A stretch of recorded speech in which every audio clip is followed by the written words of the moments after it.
ஒரு ஊர்ல ஒரு ஆள் இருந்தான். கற்பனையிலேயே காலத்தை கடத்திக்கிட்டு இருந்தான். ஒரு நாள் ஒரு மரத்தடியில் உட்காந்துருந்தான். அவனுக்கு பசிக்கிற மாதிரி தெரிஞ்சுது. உடனே கற்பனையிலேயே சாப்பிட ஆரம்பிச்சிட்டான். அதாவது எதிரில் இலை போட்டு சாப்பாடு போடப்பட்டிருக்கிறதாகவும் அதை இவன் சாப்பிட்றதாகவும் நினச்சிக்கிட்டு கையை மட்டும் வாய்க்கும் தரைக்குமா அப்படியும் இப்படியும் கொண்டுகிட்டு போய் பாவனை பண்ணிக்கிட்டே இருக்கிறான். தூரத்தில் இருந்து பார்க்குறவங்களுக்கு இவன் ஏதோ பலமான விருந்து சாப்பிட்டுக்கிட்டு இருக்கிறான் அப்படின்னு தான் தோணும். அது மாதிரியே பண்ணிக்கிட்டு இருந்தான். அந்த வழியாக ஒரு சன்னியாசி வந்துக்கிட்டு இருந்தார். இவனை பார்த்தார். என்ன இவன் இப்படி பண்ணிகிட்டு இருக்கிறானே அப்படின்னு நினச்சாரு. கொஞ்ச நேரம் அவனையே உத்து பார்த்துக்கிட்டு இருந்தார். இவரை பார்த்ததும் அவன் இன்னமும் சுவாரஸ்யமாக சாப்பிட ஆரம்பிச்சிட்டான். அப்பப்பா, என்ன இது, இந்த குழம்பு இவ்வளவு காரமாக இருக்குது, என்னுடைய நாக்கே எரிஞ்சு போடும் போல இருக்கு அப்படின்னு சொல்லிக்கிட்டு பக்கத்தில் ஒரு குவளையை எடுத்து தண்ணி குடிக்கிறது மாதிரி பாவனை பண்ணுறான். அப்பாடா, இப்போ கொஞ்சம் பரவாயில்ல அப்படின்னு சொல்லிக்கிட்டு குவளையை கீழே வைக்கிறது மாதிரி ஒரு பாவனை பண்ணுறான். சன்னியாசி பார்த்தார். என்னப்பா, சாப்பாட்டில் காரம் அதிகமோ அப்படின்னார். ஆமாம் சுவாமி, ஞாபகம் மறதியில் கொஞ்சம் மிளகாய் அதிகமாக சேர்த்துக்கிட்டேன் அப்படின்னா. சரி சாப்பிடு அப்படின்னு சொல்லிட்டார். அவன் சாப்பிட்டு முடிக்கிற வரைக்கும் பொறுமையாக உட்காந்துருந்தார். அவன் அப்பாடா அப்படின்னு சொல்லிட்டு மறுபடியும் தண்ணி எடுத்து குடித்தான். எல்லாம் கற்பனையிலேயே. அதுக்கப்புறம் சன்னியாசி பேச ஆரம்பித்தார். இதை பாருப்பா, உன்னுடைய கற்பனையை நான் மெச்சுறேன். இருந்தாலும் உன் சாப்பாட்டில் ஒரு இனிப்பையும் வச்சிருக்கலாமே, ஏன் மிளகாயை அளவுக்கு அதிகமாக போட்டுவிட்டு அவஸ்தைப்படுறேன் அப்படின்னார். அவன் யோசிக்க ஆரம்பித்தான். அதுக்கப்புறம் இவர் சொன்னார், இதை பாருப்பா, இனிமேல உன்னுடைய கற்பனையும் உயர்ந்ததாக இருக்கட்டும் அப்படின்னு உபதேசம் பண்ணிவிட்டு போனார். எப்பவும் உயர்வை பற்றியே சிந்திக்கணும். உயர்வு கிடைக்கலன்னா கூட அப்படி சிந்திக்கிறத நிறுத்தப்படாது அப்படிங்கிறார் திருவள்ளுவர். உள்ளுவது எல்லாம் உயர் உள்ளல், மற்ற அது தள்ளினும் தள்ளாமை நேர்த்து. ஊக்கம் இல்லாமல் உலகத்தில் வாழ்ந்து பிரயோஜனம் இல்லை. அதனால் உயர்வாகவே சிந்திக்கணும். அது நம்மளை ஊக்கப்படுத்தும். இது பெரியோர் வாக்கு.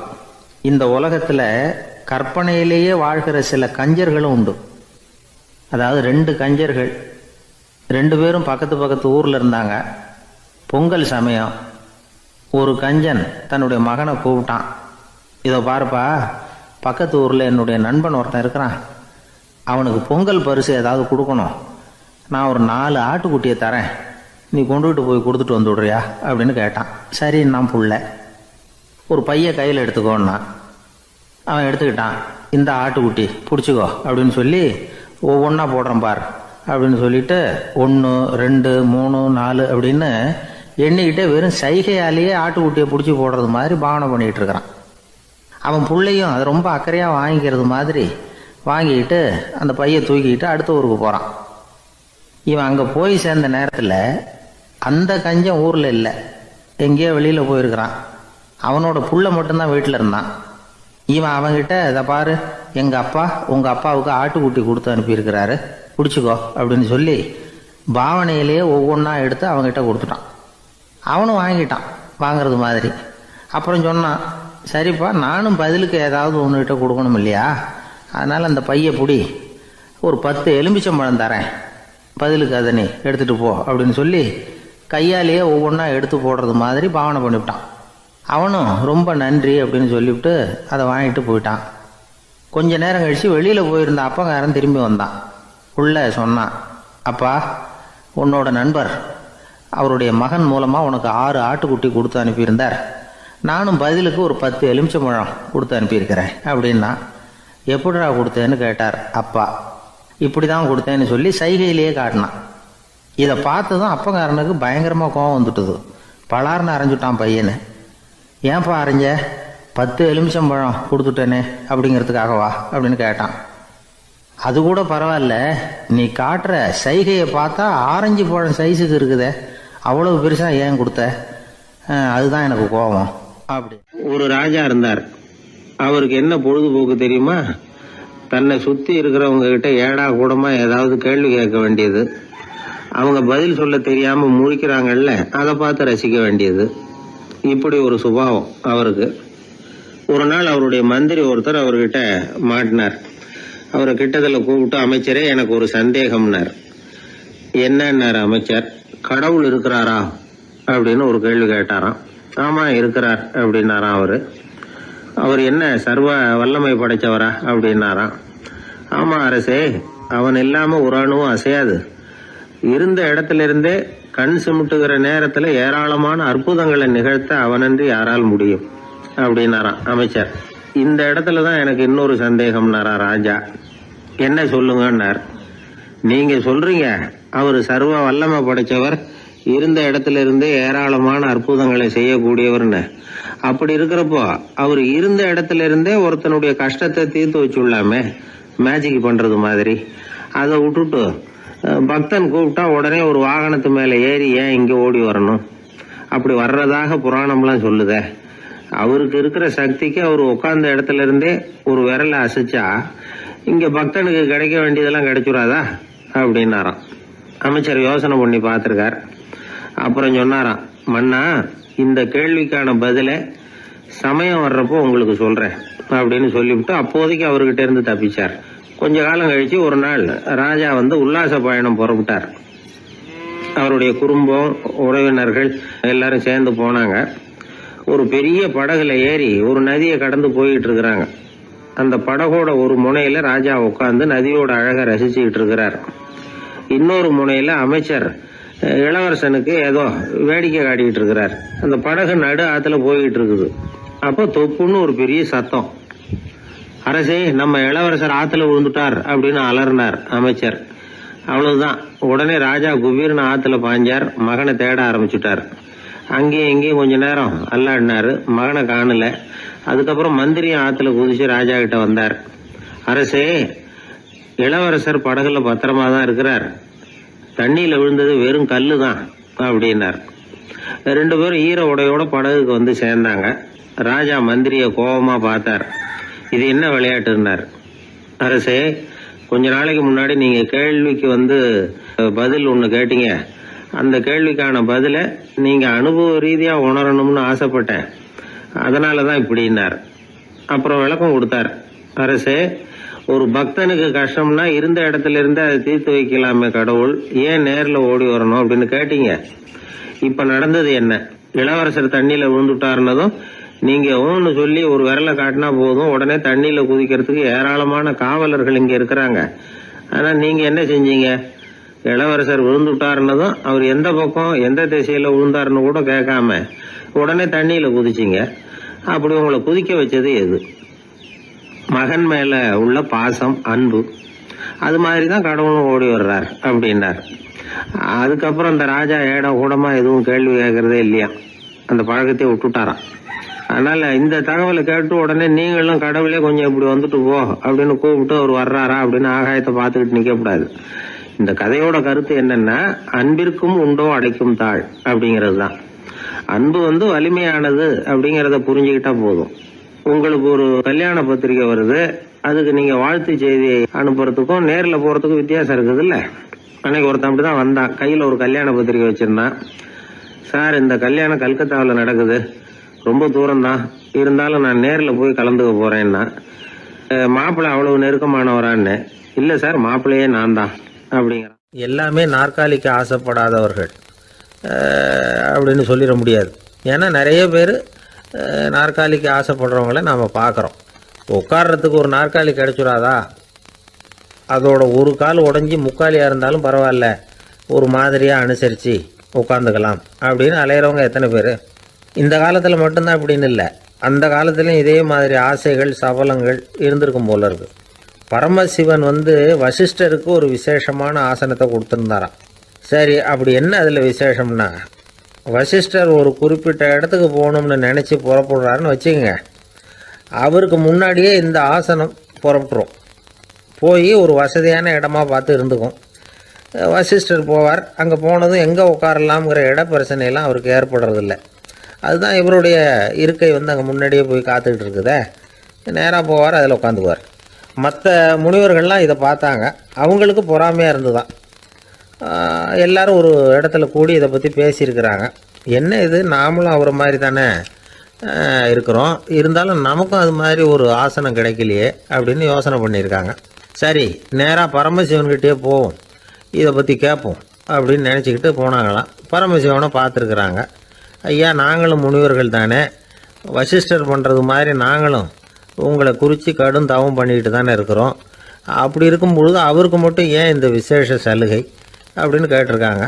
அதுக்கு பரமசிவன் சொன்னாராம், முனிவர்களே, உங்கள் கேள்விக்கு நான் பதில் சொல்கிறேன், ஆனால் அதுக்கு முன்னாடி நீங்கள் ஒரு காரியம் பண்ணணும்னாராம். என்ன செய்யணும் சொல்லுங்கன்னு இருக்காங்க. நீங்கள் ஒவ்வொருத்தரும் தனித்தனியாக போய் உங்களை விட உயர்ந்த ஒருத்தரை தேடி கண்டுபிடிச்சி அவருக்கு அதிதி பூஜை பண்ணி அவரை ஒரு மண்டலத்துக்குள்ளே என்கிட்ட அழைச்சிட்டு வந்துருங்க அப்படின்னாராம். சரின்னு எல்லாரும் புறப்பட்டுருக்காங்க. அவங்க போனதுக்கப்புறம் நந்தி தேவனை அழைச்சி வசிஷ்டரை கூப்பிட்டுக்கிட்டு வர சொன்னாராம். அவர் வந்தார், வணங்கினார். வசிஷ்டரே, இன்னையிலேருந்து ஒரு மண்டலத்துக்குள்ளே உங்களை விட தாழ்ந்தவர் ஒருத்தரை தேடி கண்டுபிடிச்சி அவருக்கு அதிதி பூஜை பண்ணி அவரை என்கிட்ட கூப்பிட்டுட்டு வாங்கன்னு விட்டார். சரின்னு இவரும் புறப்பட்டு போயிட்டார். கொஞ்ச நாள் ஆச்சு. முனிவர்கள்லாம் திரும்பி வந்தாங்க. பரமசிவன் முன்னாடி வந்து நின்னாங்க. ஐயா, எவ்வளவோ தேடி பார்த்துட்டோம், எங்களை விட உயர்ந்தவர்கள் யாருமே கிடைக்கல அப்படின்னாங்களாம். வசிஷ்டரும் வந்து சேர்ந்தார். ஐயா, எவ்வளவோ தேடி பார்த்தேன், என்னை விட தாழ்ந்தவர் யாருமே கிடைக்கல அப்படின்னாராம். அவரே தொடர்ந்து சொன்னார், என்னுடைய மனைவி எனக்கு அடங்கினவ தானே, அவளுக்காவது அதிதி பூஜை பண்ணி அழைச்சிட்டு வந்துடலாமான்னு யோசித்து பார்த்தேன். என்னோட மனசு அதுக்கும் இடம் கொடுக்கல. ஏன்னா அவளோட பதி விரதத்துக்கு முன்னாடி நாம் ஏமாத்திரம் அப்படின்னு யோசித்து பார்த்தேன். அதனால் அந்த எண்ணத்தையும் கைவிட்டுட்டேன் அப்படின்னு ரொம்ப வருத்தத்தோடு சொன்னாராம். இதை கேட்ட உடனே மற்ற முனிவர்களுக்கு வெக்கமாக போச்சு. இந்த உலகத்தில் நம்மளை விட மேலானவங்க யாருமே இல்லைன்னு நாம் நினச்சோம். வசிஷ்டரோ தன்னை விட தாழ்வானவங்க யாருமே இல்லைன்னு நினைக்கிறார். பரமசிவன் ஏன் அந்த ஆசனத்தை அவருக்கு மட்டும் கொடுத்தார் அப்படிங்கிற கேள்விக்கான பதில் அவங்களுக்கு கிடச்சிட்டு தான். இந்த காலத்தில் நாம் எப்படி நினைக்கிறோம்னா, எல்லாரும் நம்மளை விட மட்டமானவங்கன்னு நினைக்கிறோம். அதனால் நாம் மட்டும் நாற்காலியில் உட்காந்தா போதும் அப்படின்னு நினைக்கிறோம். ஏமாந்து போனவங்க சந்தர்ப்பம் பார்த்து காலை வாரி விட்டுறாங்க, கீழே விழுந்து காலை உடச்சிக்கிறோம். அதுதான் இன்றைக்கி நடக்கிறது. ஒரு அம்மா தன்னோட வீட்டுக்காரரை ஒரு மனோதத்துவ டாக்டர்கிட்ட அழைச்சிட்டு போனாங்களாம். என்ன ப்ராப்ளம்னு கேட்டிருக்காரு டாக்டர். எங்கள் வீட்டுக்காரர் அடிக்கடி நாற்காலியில் உட்காந்து காலை உடச்சிக்கிறார் அப்படின்னாங்களாம். அப்படின்னா அந்த நாற்காலியில் தான் ஏதோ கோளாறு அப்படின்னாராம் டாக்டர். அப்படி இருக்க முடியாது டாக்டர் அப்படின்னாங்களாம் அந்த அம்மா. அது எப்படி அவ்வளோ உறுதியாக சொல்கிறீங்கன்னு கேட்டிருக்காரு அந்த டாக்டர். எங்கள் வீட்டில் நாற்காலியே கிடையாது டாக்டர், இவர் இருக்கிறதா நினச்சிக்கிட்டு உட்கார்றார், அதுதான் ப்ராப்ளம். ஒரு நண்பர், அவர்கிட்ட பேசிக்கிட்டு இருந்தேன். மனித உறவுகள் பற்றி அவர் சொல்லிகிட்டு இருந்தார். அமெரிக்காவில் தந்தை மகன் உறவு எப்படி இருக்குது அப்படிங்கிறத விளக்கிறதுக்கு அவர் ஒரு கதையை சொன்னார். ஒரு அப்பா பகல் பூராவும் அலுவலகத்தில் வேலை, ஓடி ஆடி உழைச்சிக்கிட்டு களைச்சி போய் ராத்திரி 10 மணிக்கு மேலே வீடு திரும்பினான். வீட்டு வாசலில் அவரோட மகன் காத்துக்கிட்டு இருக்கிறான், இன்னமும் தூங்கலை. அப்பா வாசல்லையே தடுத்து நிறுத்தி, அப்பா உனக்கு சம்பளம் எவ்வளவு அப்படின்னு கேட்குறான். ஏற்கனவே ஆஃபீஸு பிரச்சனைகளால் அழுத்து போய் திரும்புகிற அப்பாவுக்கு கோவம் வந்துடுது. என்னடா இப்படிலாம் கேளுன்னு உங்கள் அம்மா உனக்கு சொல்லி கொடுத்தாளா அப்படின்னு சொல்லிவிட்டு உள்ளே போய் சட்டையை கட்டி மாட்டி விட்டு குளிச்சு விட்டு மறுபடியும் வெளியில் வந்து உடையை மாற்றுகிற சமயம் அப்போ மறுபடியும் மகன் உள்ளே வந்து நிற்கிறான் அவர் முன்னாடியே. அப்பா உனக்கு எவ்வளவு சம்பளங்கிறான் மறுபடியும். அப்பாவுக்கு எரிச்சல் அதிகமாகிட்டுது. மணிக்கு $20 போதுமா அப்படின்னார். அப்படின்னா எனக்கு ஒரு $10 தர முடியுமான்னா மகன். இதுக்கு தான் என் சம்பளம் எவ்வளோன்னு கேட்டியா, 2ஆம் வகுப்பு படிக்கிற உனக்கு எதுக்குடா $10 அப்படின்னு கத்திவிட்டு தொலைக்காட்சி பெட்டியின் முன்னாடி போய் உட்காந்துக்கிட்டு ஏதோ நிகழ்ச்சியை பார்க்க ஆரம்பிச்சிட்டார். கொஞ்ச நேரம் கழித்து மறுபடியும் மகன் வந்து நிற்கிறான். அப்பா ப்ளீஸ் எனக்கு ஒரு $10 கொடுக்க முடியுமா? மகனுடைய கண்களில் கண்ணீர். என்னடா அவன் கண்ணீரை காட்டி காரியம் சாதிக்கலாம்னு பார்க்குறியா, ஒரு காசு கூட கொடுக்க மாட்டான் போ அப்படின்னு விரட்டி விட்டான். மகன் கண்ணீரை தொடச்சிக்கிட்டே கண்ணை தொடச்சிக்கிட்டு பேசாமல் போய் படுத்துக்கிட்டானா. கொஞ்ச நேரம் ஆச்சு. அப்பாவோட கோபம் கொஞ்சம் கொஞ்சமாக குறைஞ்சிது. பிள்ளைகிட்ட கோபமாக கத்துனது தப்பு தாங்கிறது புரிஞ்சுது அவனுக்கு. எழுந்திரிச்சு போனான், படுக்கை இறக்கி போனான். மகனை பார்த்தான். அவன் தலையணையை கட்டி பிடிச்சிக்கிட்டு அழுதுகிட்டு இருக்கிறான். அவனை மெல்ல நெருங்கி அவங்ககிட்ட எதமாக பேசுகிறதுக்கு ஆரம்பித்தானான். எதுக்குடா உனக்கு $10 பள்ளிக்கூடத்தில் கேட்டாங்களா அப்படின்னு கேட்டானான். மகன் சொல்லியிருக்கான், இல்லை டாடி, உனக்கு 1 மணி நேரம் சம்பளம் $20ன்னு சொன்னேன். நீ ஏற்கனவே எனக்கு கொடுத்த பாக்கெட் மணி $10 என்கிட்ட இருக்குது. இப்போ நீ இன்னொரு $10 கொடுத்தீங்கன்னா அதையும் சேர்த்து $20 ஆகிடும். அந்த $20 நான் உனக்கு கொடுத்துருவேன். அப்படி கொடுத்தா நீ என் கூட 1 மணி நேரம் செலவழிப்ப இல்லையா, அதுக்காக தான் $10 கேட்டேன் அப்படின்னு சொன்னானான். அந்த அப்பா கண்ணு கலங்கி போச்சான். ஆதரவோடு தன்னுடைய மகனை கட்டி பிடிச்சி அழ ஆரம்பிச்சிட்டாராம். இதுதான் நண்பர் சொன்ன கதை. அமெரிக்கா மட்டும் இல்லை, உலகம் பூராவும் இன்றைக்கி மனித உறவுகள் இப்படி தான் மாறிட்டு இருக்கு. பெரியவர்கள் அறிவுரை என்ன தெரியுமா? உங்கள் குழந்தைகளிடமிருந்து குழந்தை பருவத்தை பிரித்து விடாதீர்கள் அப்படிங்கிறது தான். அதாவது இன்றைய குழந்தைகள் தங்கள் பிருந்தாவனத்தை இழந்து விடுகிறார்கள் அப்படிங்கிறது அவங்களுடைய கருத்து. இந்த நிலைக்கு நாம் காரணமாக இருந்துடக்கூடாது. குழந்தைகளோட விளையாடுவோம், குடும்பத்தோடு உறவாடுவோம் அப்படிங்கிறது தான் நம்முடைய நோக்கமாக இருக்கணும். இன்றைய உறவு முறைக்கு இன்னொரு உதாரணம் சொல்லுவாங்க. ஒருத்தர் வந்தாராம், அவர் பக்கத்தில் ஒரு சின்ன பையன். நாம் அவரை விசாரிக்கிறோம், யார் இந்த பையன் அப்படின்னா அவர் சொல்கிறார், இவன் எனக்கு தூரத்து உறவு அப்படின்னாராம். இந்த தூரத்து உறவுன்னா எப்படின்னு இருக்கான். இதுக்கு அவன் சொல்லியிருக்கிறான், இவன் எங்கள் அப்பாவுக்கு 8வது புள்ள அப்படின்னான். தானத்தில் சிறந்தது எது அப்படின்னு ஒரு கேள்வியை கேட்டு, தானத்தில் சிறந்தது நிதானம் அப்படின்னு அதுக்கு ஒரு பதிலும் சொல்கிறவங்க உண்டு. நிதானம் ரொம்ப அவசியம். அதுவும் இன்றைய உலகத்துக்கு ரொம்ப அவசியம். இன்றைக்கி உலகம் ரொம்ப பரபரப்பாக போய்கிட்டு இருக்குது. பொறுமையாக இருக்கணும்னு நினைக்கிறவங்களால கூட அப்படி இருக்க முடியறதில்ல. பொறுமையை சோதிக்கிறது மாதிரி பல சம்பவங்கள். அதையெல்லாம் சந்திச்சே தீர வேண்டியிருக்குது. எங்கே போனாலும் க்யூவில் நிற்க வேண்டியிருக்குது. எங்கே போனாலும் காத்துக்கிட்டு இருக்க வேண்டியிருக்கு. ஆஃபீஸ்லேயோ வீட்லேயோ கூட நீங்கள் நிதானமாக பொறுமையாக நடந்துக்க தெரியலன்னா உங்களுக்கு சிடுமூஞ்சி, முசுடு இப்படிலாம் பேர் வச்சுருவாங்க. அது உங்களுக்கு தேவையா? சரி, வாழ்க்கையில் பொறுமைசாலின்னு பேர் வாங்கிறதுக்கு என்ன வழி? முதல் பாயிண்ட், நீங்கள் நினைக்கிறது, எதிர்பார்க்கறது, செய்கிறது எல்லாமே 100% கரெக்டாக நடக்கணும்னு ஆசைப்படக்கூடாது. எதுவாக இருந்தாலும் அதில் ஓரளவுக்கு தவறு நடக்கலாம் அப்படிங்கிறத எதிர்பார்த்தே இருக்கணும். ஓரளவுக்கு அதை அனுமதிக்கணும். ஒரு நண்பரை 6 மணிக்கு ஒரு இடத்துக்கு வர சொல்லியிருக்கிறீங்க. 6 மணிக்கு அவர் வரலை. உடனே பொறுமை இழந்து நடந்துக்கக்கூடாது. ஒரு 10 நிமிஷம் டிலே ஆகலாம். ஒரு வர்ற வழியில் பஸ்ஸு கூட ஏதாவது டிராஃபிக்கில் மாட்டியிருக்கலாம். அதெல்லாம் எதிர்பார்த்தே கொஞ்சம் காத்திருக்கிறதுல ஒன்றும் தப்பு இல்லை. சில சமயம் டிலே ஆகிறது கூட நல்லதாக முடியும். ஒரு பஸ்ஸை தவற விட்டுட்டு, ஐயோ கொஞ்சம் ஒரு 2 நிமிஷம் முன்னாடி வந்திருந்தா பிடிச்சிருக்கலாமே அப்படின்னு தவிச்சிக்கிட்டு இருப்பாங்க சில பேர். அடுத்தபடியாக வர்ற பஸ்ஸு நேரடியாக நீங்கள் போக வேண்டிய இடத்துக்கே கொண்டு போய் விடுற பஸ்ஸாக கூட இருக்கலாம். அது உங்களுக்கு முன்னாடி தெரியாதுல்ல. சில நெருக்கடியான சூழ்நிலைகளை தமாஷா எடுத்துக்கிறதுக்கு பழகிக்கணும். சில இடங்களுக்கு போகிறப்ப காத்திருக்கிறதுக்கு நம்ம மனசை தயார்படுத்திக்கிட்டே போகணும். ஒரு ரயிலுக்கோ பஸ்ஸுக்கோ அல்லது விமானத்துக்கோ கப்பல் பிரயாணத்துக்கோ போகிறப்போ அங்கே போய் நீங்கள் மணிக்கணக்கில் கூட காத்துக்கிட்டு தான் இருக்கணும். புறப்படுற நேரம் கூட மாறலாம். நீங்கள் போய் சேர்ந்ததும் அது உடனே புறப்படணும்னு கட்டாயமாக என்ன? அது மாதிரி சமயத்தில் படிக்கிறதுக்குன்னு சில சுவாரஸ்யமான புத்தகங்களையும் கையில் எடுத்துக்கலாம்.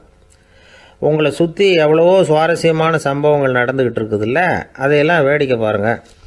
எதுக்காக காத்துக்கிட்டு இருக்கிறோமோ அந்த காரியத்தில் உண்மையாகவே நமக்கு ஒரு அக்கறை இருந்தால் நமக்கு போர் அடிக்காது. சில கோயில்களில் பார்த்துருப்பீங்க, தரிசனத்துக்காக பக்தர்கள் நாள் கணக்கில் காத்துக்கிட்டு இருப்பாங்க. அவங்களெலாம் அழுத்துக்கிறது இல்லை. ஆண்டவனை தரிசிக்கணுங்கிற உண்மையான அக்கறை இருக்கிறதுனால அவங்களுக்கு போர் அடிக்கிறது இல்லை. ஆனால் சில சினிமா தியேட்டரில் கூட பார்க்கலாமே, சினிமா கியூ கூட அப்படி தான். சாயந்தரம் 6 மணி ஆட்டத்துக்கு காலம்பரம் 6 மணிக்கே போய் கூட காத்துக்கிட்டு இருப்பாங்க. அவங்களுக்கெல்லாம் போர் அடிக்காது, படம் பார்க்குற ஆர்வம். இன்னொரு முக்கியமான விஷயத்தை நாம் பழக்கப்படுத்திக்கணும். லிவ் ஃபார் தி மூமெண்ட் அப்படிங்கிறாங்க நிபுணர்கள். ரொம்ப பேர் எப்படின்னா அடுத்தபடியாக நடக்க போகிற விஷயத்திலேயே கவனமாக இருப்பாங்க. அந்த நினைப்புலேயே இந்த நிமிஷத்தை பொறுமை இல்லாமல் கழிப்பாங்க. ஒருத்தர் இருக்கார், அவர் எப்படின்னா ஆஃபீஸ் முடியறதுக்குள்ளேயே சார் 5 மணிக்கெல்லாம் ரெடியாக இருங்க, நாம் அந்த ஹோட்டலில் போய் டிஃபன் சாப்பிட்ணும் அப்படின்னு 4 மணிலேருந்து சொல்லிகிட்டு இருப்பார். 4:55 பரபரப்பாக ஓடி வருவார். 2 பேரும் புறப்படுவோம், ஹோட்டலுக்கு போவோம், சாப்பிட்டுக்கிட்டு இருப்போம். அப்படி சாப்பிட்டுட்டு இருக்கிறப்ப சார் சாப்பிட்டு முடித்ததும் நேராக ஒரு ஜவுளி கடைக்கு போகிறோம் அப்படிம்பார். பரபரக்க சாப்பிட்டு முடிப்பார், புறப்படுவார். ஜவுளி கடையில் அவசரமாக சீக்கிரம் பில் போடுங்க சார், சினிமாவுக்கு நேரம் ஆகிடும்பார். சினிமா தியேட்டரில் உட்காந்து அடுத்தபடியாக எங்கே டின்னர் சாப்பிட்றதுன்னு யோசனை பண்ணிகிட்டு இருப்பார். ராத்திரி படுக்கையில் விழுந்ததுக்கு அப்புறமும் நாளைக்கு காலையில் எழுந்திரிச்சதும் அதை பண்ணணும் இதை பண்ணணும்னு திட்டம் போட்டுக்கிட்டே இருப்பார். அதாவது எப்போவும் அடுத்த நிமிஷம், அடுத்த நாள், அடுத்த வாரம், அடுத்த வருஷம், இதுதான் அவங்க சிந்தனை. இந்த நிமிஷம் என்ஜாய்மெண்ட்டை அவங்க இழந்துடுறாங்களாம். அதனால தான் வாழ்நாள் பூரா பொறுமையின்மை, அவஸ்தை, அல்லல். அதனால் நாம் எல்லாரும் வாழ்க்கையில் நிதானமாக இருக்கிறதுக்கு கற்றுக்கணுமா. அதுக்காக இந்த நிதானத்துக்கு வேறு விதமான அர்த்தம் பண்ணிக்கக்கூடாது. ஒருத்தர் அப்படித்தான் ஒரு தடவை அவருடைய குதிரை காணாமல் போயிட்டு தான். அதுக்காக அவர் கவலைப்படலை, நிம்மதியாக இருந்தார், சந்தோஷமாக இருந்தார். என்ன சார் இது, உங்கள் குதிரை திருட்டு போயிட்டுதுங்கிறீங்க, நீங்கள் கவலைப்படாமல் இருக்கிறீங்களே அப்படின்னு கேட்டாங்களாம். அதுக்கு அவர் சொல்லியிருக்கார், நல்ல வேலை சார், கட்டியிருந்த குதிரை காணாமல் போயிருக்குது. நான் அது மேலே உட்காந்துருக்கிற சமயம் அது காணாமல் போயிருந்ததுன்னா, திருட்டு போயிருந்ததுன்னா நானும் சேர்ந்துல காணாமல் போயிருப்பேன் அப்படின்னாராம். எவ்வளவு நிதானமான ஆள் பாருங்கள். ஒரு ஊரில் 4 நண்பர்கள் இருந்தாங்க. 4 பேரும் சோம்பேறிகள். 4 பேருக்கும் எந்த வேலையும் செய்யறதுக்கு உடம்பு வளையறதில்ல. இருந்தாலும் சோம்பேறித்தனத்தில் ஒருத்தருக்கு ஒருத்தர் கொஞ்சம் வித்தியாசம் உண்டு. அதுக்கு தகுந்த மாதிரி அவங்களுக்கு பேர் அமைஞ்சு போச்சு. ஒருத்தன் கால் சோம்பேறி, இன்னொருத்தன் அரை சோம்பேறி, அடுத்தவன் முக்கால் சோம்பேறி, கடைசி ஆள் முழு சோம்பேறி. இவங்க 4 பேரும் நண்பர்கள். அப்புறம் எப்படி காரியம் நடக்கும்? 4 பேரும் ஒரு வீதியில் அப்படியே நடந்து போய்கிட்டு இருக்கிறாங்க. நல்ல பசி. எங்கேயாவது சோறு போடுவாங்களா அப்படின்னு பார்த்துக்கிட்டே வந்தாங்க. அவங்க வந்த வழியில் ஒரு ரூபா காசு கிடந்தது தரையில். அவங்க கண்ணில் அது பட்டுது. ஆனாலும் அதை குனிஞ்சு எடுக்கணுமே, அதுக்கு சோம்பேறித்தனம். முழு சோம்பேறி பார்த்தான். பக்கத்தில் வந்துக்கிட்டு இருந்த முக்கால் சோம்பேறிக்கிட்ட சொன்னானா, டேய் அதை கொஞ்சம் குனிஞ்சு எடுறா அப்படின்னானா. அவன் என்ன பண்ணான் தெரியுமா? அதுக்கு அடுத்தபடியாக வந்த அரை சோம்பேறிக்கிட்ட சொன்னானா, டேய் நீ அதை கொஞ்சம் குனிஞ்சு எடுறா அப்படின்னானா. அவன் இவனை விட மோசம், அடுத்தவங்ககிட்ட சொல்லியிருக்கிறான்.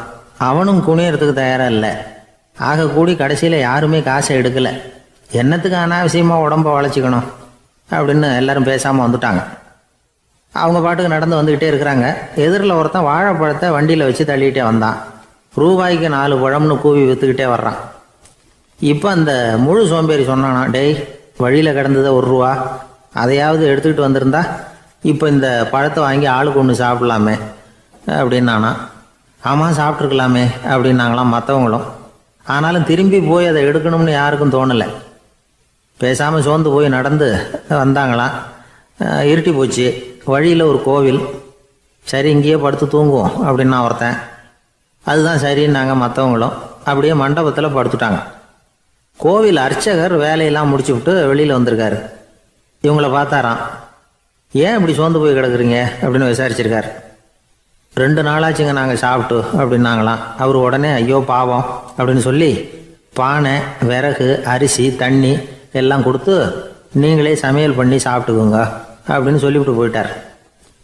இந்த 4 பேருக்கும் சமையல் பண்ணி சாப்பிட்ணும்னு ஆசையாக தான் இருந்தது. ஆனால் அடுப்பு பற்ற வைக்கணுமே, அதுக்கு தீப்பெட்டி வேணுமே.